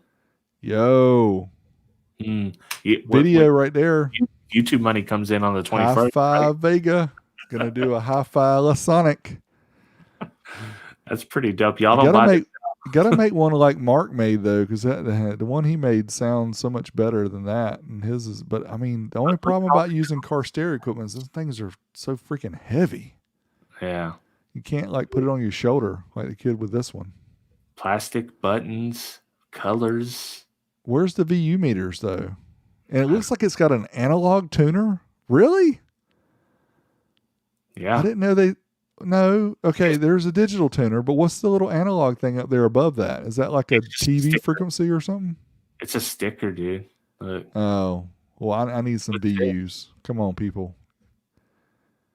I don't What know is what this. that? Is that a dock for your phone? Oh God, I hope not. I can't do it. Oh, this is dope. I do want this. Is this on the Lasonic site or is this just a site? Uncrate. Who? Uncrate is called. Uncrate. So they don't have this on Amazon? Let me look. Check Amazon and see because you can get some affiliate stuff going. Might be cheaper. Of course, just for those of you who don't know, Amazon is not always the cheapest on everything. Right. So I would do your research before just going to Amazon and buying stuff. Unless you use my affiliate link or Rob's affiliate link, then you need to go ahead and buy it. Then Because buy we what? get 0.0001% of that sale. Hey, Juan's onto Ooh. something here. What do you say? If it doesn't play tapes, he doesn't want it. Well, you got to watch the video by Techmoan. I think he talks about the tape mechanisms. He says they're all the same, like from 10 years ago up until now. They all use like a $5 tape mechanism for anything that still has a tape deck on it. Wow. Studebaker. I've never heard of this. I mean, what, the car? Dude, that is some crappy looking stuff right there. No, this ain't no Lasonic. Amazon may have led us astray. I would say that's some. Do you remember, Rob, going into the electronic stores and going back to the section where they had the boom boxes and they had the JVC ones that had the little pieces of paper on there, and when the bass hit, they had the hyper bass and it would flex the little pieces of paper? Was that just me, or do you remember that too? Yeah, they had it on there. It was like a factory sticker. They didn't add it on. They sent right. It came with it. It was with a demo model, and I was like, man, that thing has got some cool bass. I want to get one of those. And those things were like $300 back then too. What was the other brand? But the only one I can think of right now is Lasonic. But I know there was. Is it GPX? I mean, obviously, if you're talking about some of the real old school ones, like the Sharps and stuff, but those aren't going to still be around because those are the ones the guys are selling for like $1,000 on eBay. Yeah, those are the legit. The Sharp and even the JVCs, the old JVC boom boxes are still. What was it? The JVC Kaboom that had the speakers on the end. Remember that one? They were like passive radiators on the end. I don't think I've seen that one. I don't think it's a new one. You'd probably have to look on eBay, but it's called the Kaboom, Kaboom, by JVC. Yep, there it is. So it's got the passives on the end that gives it some more thumpage. Oh, so they must have new ones. Oh, they do have new ones. This is Why don't they have no pictures? I don't know. Your pictures aren't loading, or is? I was going to say, is your fiber not working well tonight, Rob? No, it's not. I actually got a USB-C hub so I could be hardwired, and yeah, something's going on. I think it's the website. I don't think it's you. Kaboom box. I do remember these now, but I couldn't picture them when you said it. This was a little later, wasn't it? Yeah, these were a little later. Oh, and these are all archived. It's not you, it's them. 52 watts total though, bi-amplified, independent subwoofer volume control. But yeah, I mean, today you could get, the diamond box would probably be the closest thing. Oh yeah, the diamond boxes are just unbelievable. But they sell the small ones. Mm-hmm.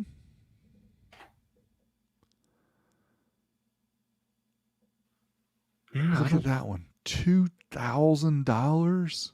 Wait up. The one that was back there? That Sharp in the middle, the GX 777, $2,000. I know those things go for a lot of money, but holy crap. Oh, hold up. I got to share this screen to that one. They're probably right beside the BMX bikes. And if you guys are still watching, I love you all. You're the best. I know. There's still like 80 people.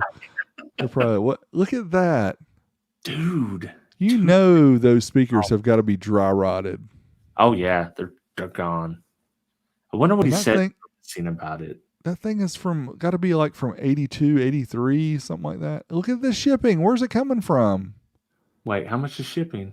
$200? Oh, dude. Economy shipping from where? Let's see where. If you buy it today, you can get $99 in eBay bucks. Good Lord. Germany. Mm. Complete cleaning and test done in Germany. Everything works. There's a little issue with the volume control when used. Speakers are wheezing. It's called blown, people. Wheezing. Oh, dude. That is funny. Well, Rob, some of those head units, like that one that you're going to get in soon. Yeah. I mean, they've got as much power as these things have going to those speakers. So you could set up some, get you some lightweight speakers, and you got to get a fancy display meter though. I mean, that to me, a boombox is not a boombox unless it has a bunch of dancing lights. I do like that they have the frequency response right here. A lot of them did that. And what is that based on? I don't know. Does it even have numbers on there so you can even see that that's like 200 hertz to like 2000 hertz? I bet if you've seen it in person, maybe. But They had the 20 all the way on the left, and they had the 200. That was just like that far away from it. Because I make it the Lasonic boombox though. I think you should. That's pretty cool. Yeah. What is this? Well, this one at Best Buy that came up. It's not really a boombox or whatever. It's a LG X Boom 700 watt main unit and speaker system, but this is not a portable. This is one of those desktop style systems.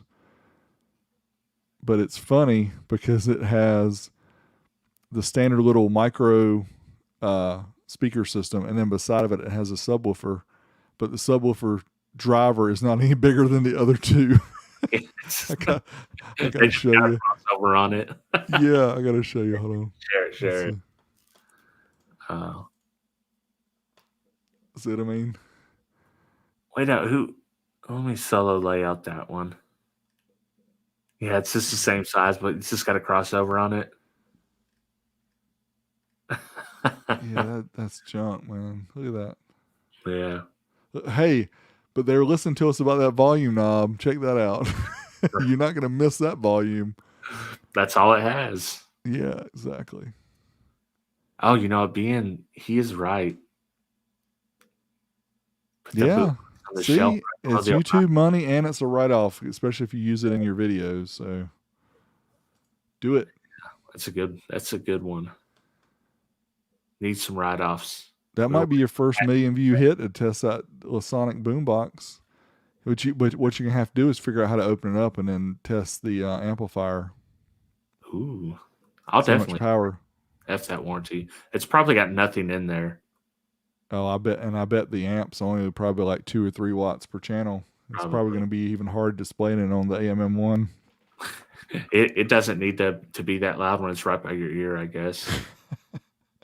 There's no. Dude, I didn't know how many of these little portable systems they had on Best Buy. It's like, what is this? Look at this crappy thing. What is this? I seen those. As a matter of fact, I was in Best Buy. I was trying to find something car audio. I was trying to find a wiring kit for my son's stereo, and I seen like a whole row of this kind of crap. What is this a thing now? It's got LEDs. I see that. You got your blue or your green. It comes with a large remote. Later, third era. We don't expect you guys to stare. At this point, we're just hanging out. we're talking crazy smack.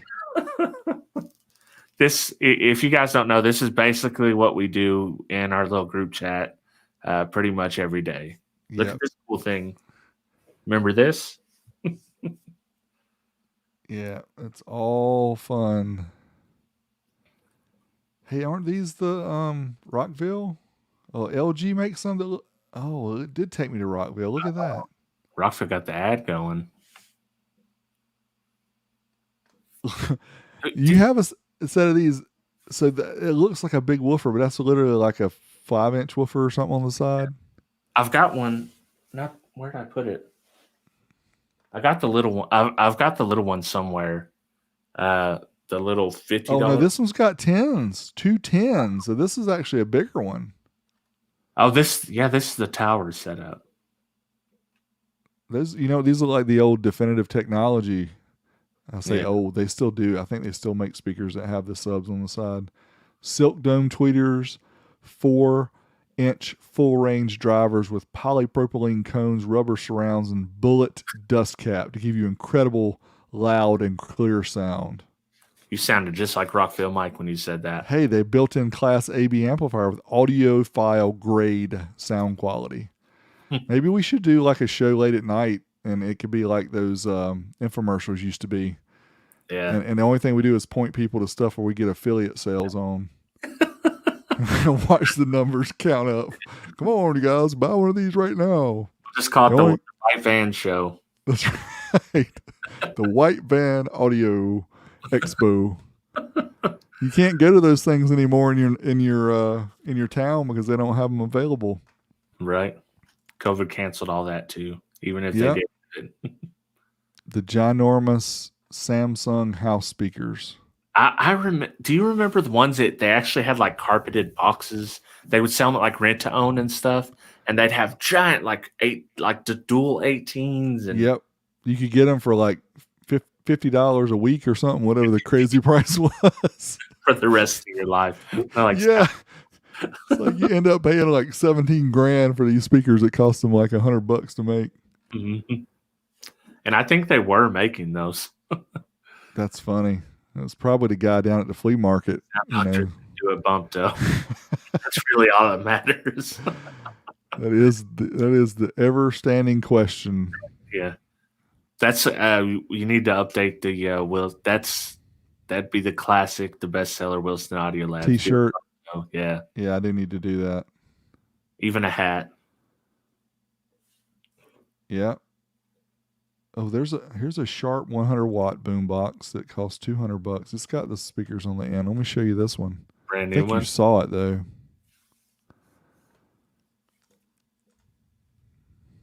It looks like a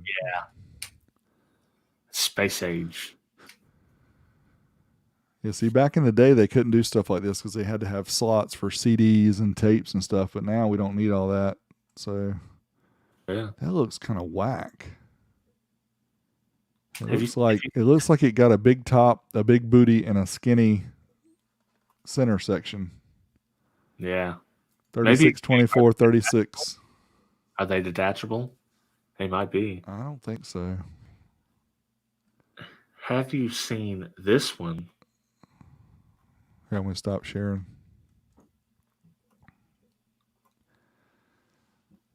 Oh, check that out. What's it called? The what box? The bump box? It's a total Diamond Box ripoff. But oh yeah, weren't they the guys that were like going up against Tony and with loudness and stuff and saying we got the loudest? Now he's like, no, we got the loudest. Look, they give you a mic so you can do your own karaoke and all that. Dang, right what size speaks are those? Let's see what it says here. 4 8-inch woofers, 2 4-inch tweeters, and 1,000 watts of maximum power. You could blast music for up to 12 hours. Comes with a rechargeable battery. $900. Yeah, that's definitely not cheap. And it still don't have no VU meters. No, 127 dBs, bro. Check out that. Wow. Dude, that right there would go with the Marty McFly bike. Do you think you could carry this and ride on the bike? You would have to have the trailer, that we talked about earlier to pull it behind your bike. And oh, dude, they've got several different models, but yeah, I mean, it seems like they're competing with Tony, but then again, these are not any cheaper than a Diamond Box, are they? Not that much cheaper, anyways. I gotta show you guys this because I think we talked about this before, and I can't understand why the heck they did not come out with this movie. I can't find it anywhere. But Dean's gonna Dean's much like you. If he sees something he wants too much, he's just gonna have to order it. I bet this is a freaking no. Okay, it does work. Let me zoom in so you guys can see this.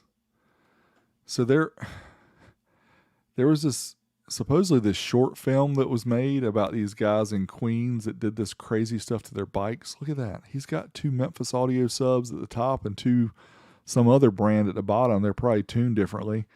Look, he's got 6x9s on the front. He has a car audio head unit. And look at all the amps. I mean, this stuff is crazy. I so wanted to see one of these videos to see what these guys were doing. Because it's like, how in the world do they even ride these bikes? Yeah.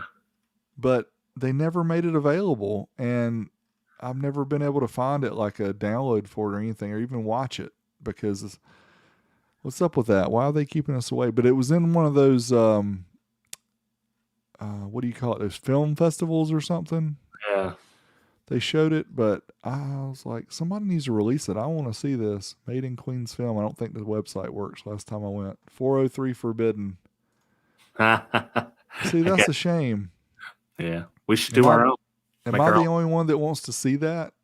Yeah, check it out. Yeah, I think that'd be pretty cool. I mean, can you imagine how hard it is for this dude to ride a bike? And look, he's got like caster wheels on the back. You know that thing rides so rough. Dude. Made in Queens Film. We're gonna somebody have to find that and send me a link because I want to see it. We'll just build our own bikes, and then we'll all go riding around. Well, we got the bikes. I just need to do the rest of that stuff.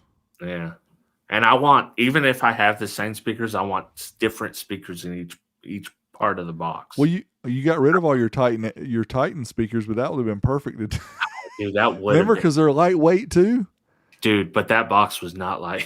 Oh, well, see, that's the thing. We gotta figure out some space age material that's super light.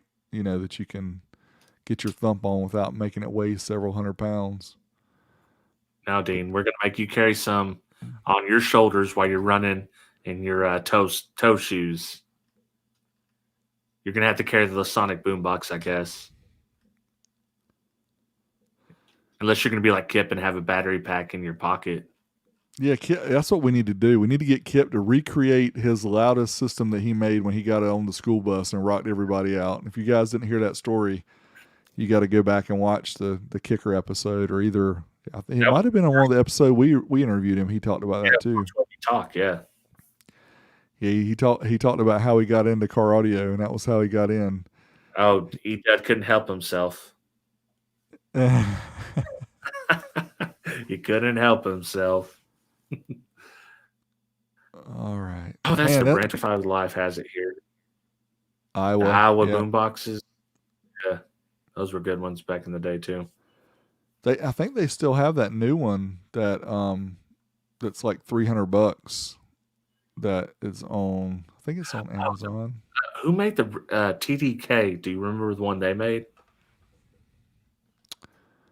Vaguely. It was a super high quality one. It wasn't even that long ago. Let's see.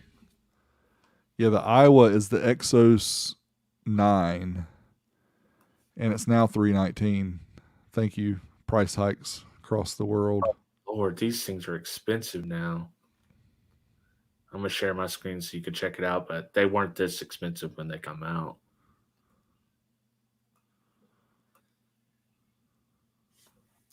Do you remember this one? Ooh, I do remember that one. I think, do I have one? No. I was going to get one of those when they were reasonably priced, but I don't think I did. Yes, those are cool. And now $1,400. This isn't even the most expensive one. The other one was priced $3,000. Oh, snap. Yeah, these were dope, and they sounded good.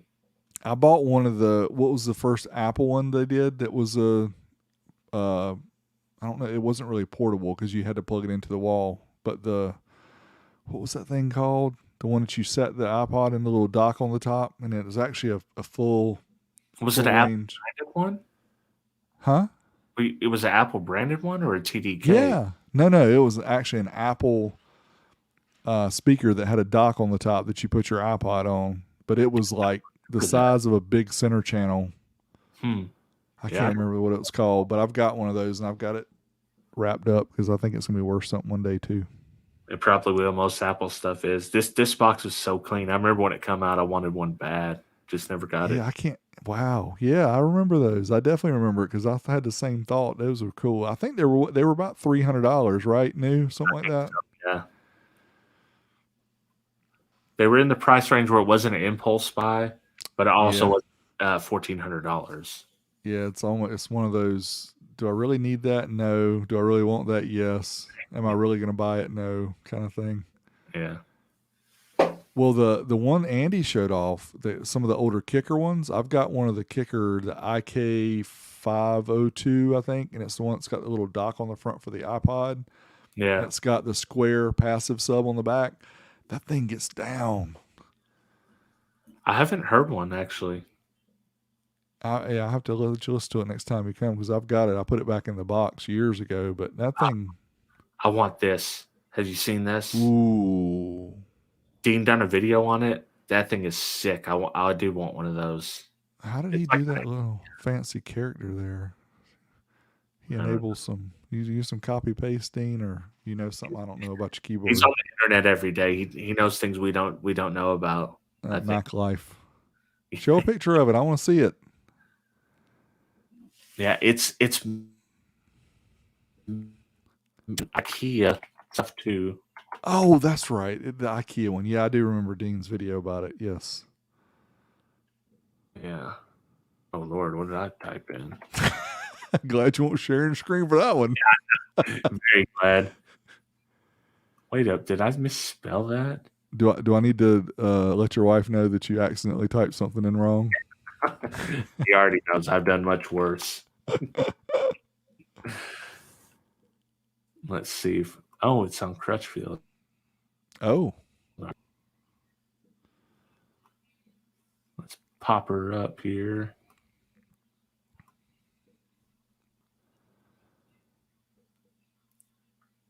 Out of stock. Can't check keep out nothing in stock. I know, man. Everything. Let's see a picture of what it looks like.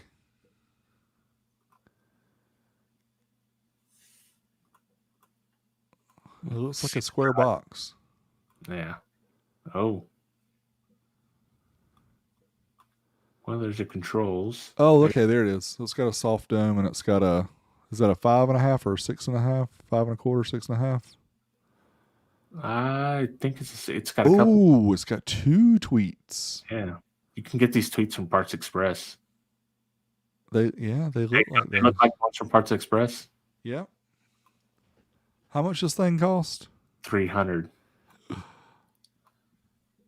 Yeah, but $299. I should have clicked. Well, hold up. No, the white white one. Different colors. Yeah. Ooh, the white one's in stock. There you go. Got your name on it. Ooh, look, they don't have any at the outlet. Trying to see what it has. There it is. 1 6-inch woofer, 2 1-inch soft dome tweeters, 50 watts amplification. That's pretty strong. But I think they played it and it got down. So you can probably pair a couple of these together and give you a stereo. And they even show it like that in one of these, where they show a pair of these in a bookshelf. So I'm sure, yeah, I think you can.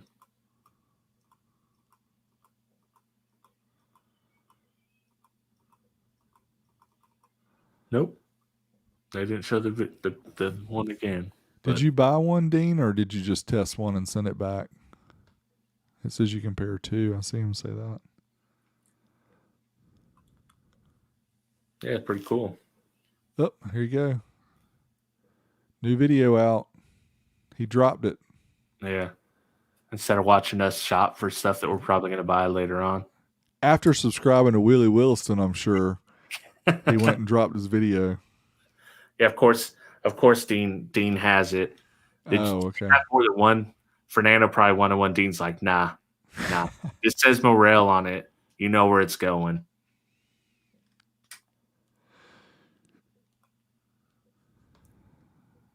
IKEA has something similar for 100. Oh, this does not compute. I think the guy that does those videos, which I'm all about his videos too, because he does crazy repair stuff and taking stuff apart and get some awesome camera angles. I think he tested that one you're talking about, that IKEA one. Is it the Sono? Is that the one that's the Sonos IKEA? Joe and Tell done that, remember? Let's see. Yeah. Yes. It is the Symfosky is what it's called. Actually, he did both of them. Mm-hmm. Holy crap. One of the ones he did has 1.8 million views.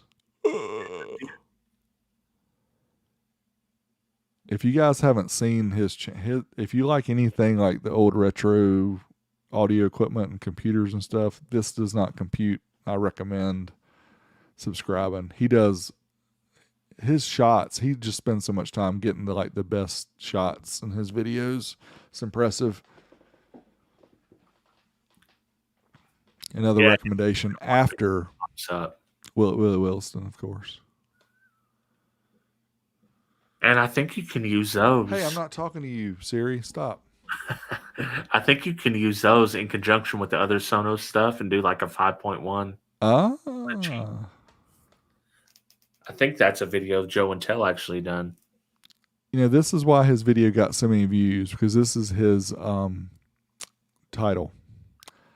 IKEA's Sonos speaker has a secret. Yeah. That's not clickbaity. I don't know what is, but I like it. That's because I'm like, what is the secret? I gotta know. Gotta click. But with his videos, you'll click it and then you'll actually watch it, because it's not one of those teasers that gets you to watch it and then it's not good. His videos are good. Or like ADPRS killer. Dude, people are still mad about that. They're still all over you. That's funny. Oh, Dean says nice shirt. Hey, yo. What you say about that? Yeah. Representing. I should have worn mine. It's kind of cold in here. I got the hoodie. I've about wore it out. Yeah, my wife stole the hoodie, but thank you, Dean. She actually took it and she won't give it back. Oh, my son, if it wasn't a 3X, that hoodie'd be gone. He's like, dude, I like that design. He's like, I want one. I want that one. I was like, no, this one's mine. I could order you one. Yep. Yeah, that's dope. I just wish, by the way, they're not Teespring anymore. They're Spring. They got rid of the T part. No, I didn't know that. Anyway, I wish they had tall clothes. They don't have tall, because ever since all the clothing manufacturer has moved over to China, a 2X in China is like X here. Yeah. And as far as length goes, you can keep getting bigger in size, but if you're tall, if you're above 6 feet, then you still see my belly button. I don't care if it says 7X. You still see my belly button. The dopest Cobra Kai shirt.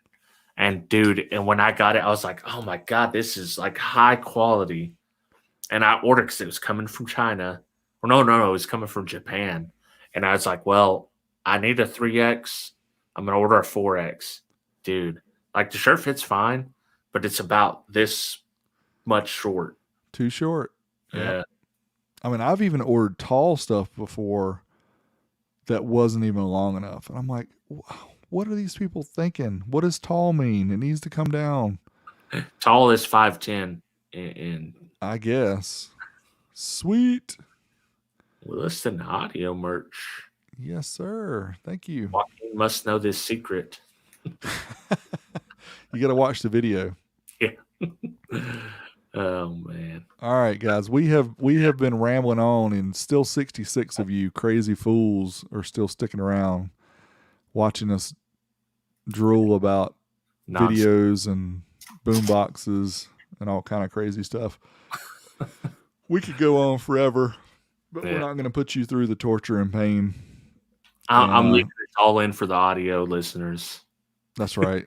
Yeah, they're gonna Murder if you us. have a hard time sleeping at night, just listen to this. You hear all Big D's different voices that he made tonight. Yeah, they'd have the torches up, ready, pitchforks. Yeah, you stupid idiots! You're shopping online and just talking about it, describing it. Well, hey, people make videos of putting on makeup and playing video games, so I mean, it could be worse, right? Yeah. Well, Ken's got it right. It's a cult. Well, it is. And see, the thing about it is, we're sitting here doing this, but this is what other people do when they're not watching us anyway. So why does it matter? They just want to hang on with us and watch what we surf for while they're surfing for crazy stuff.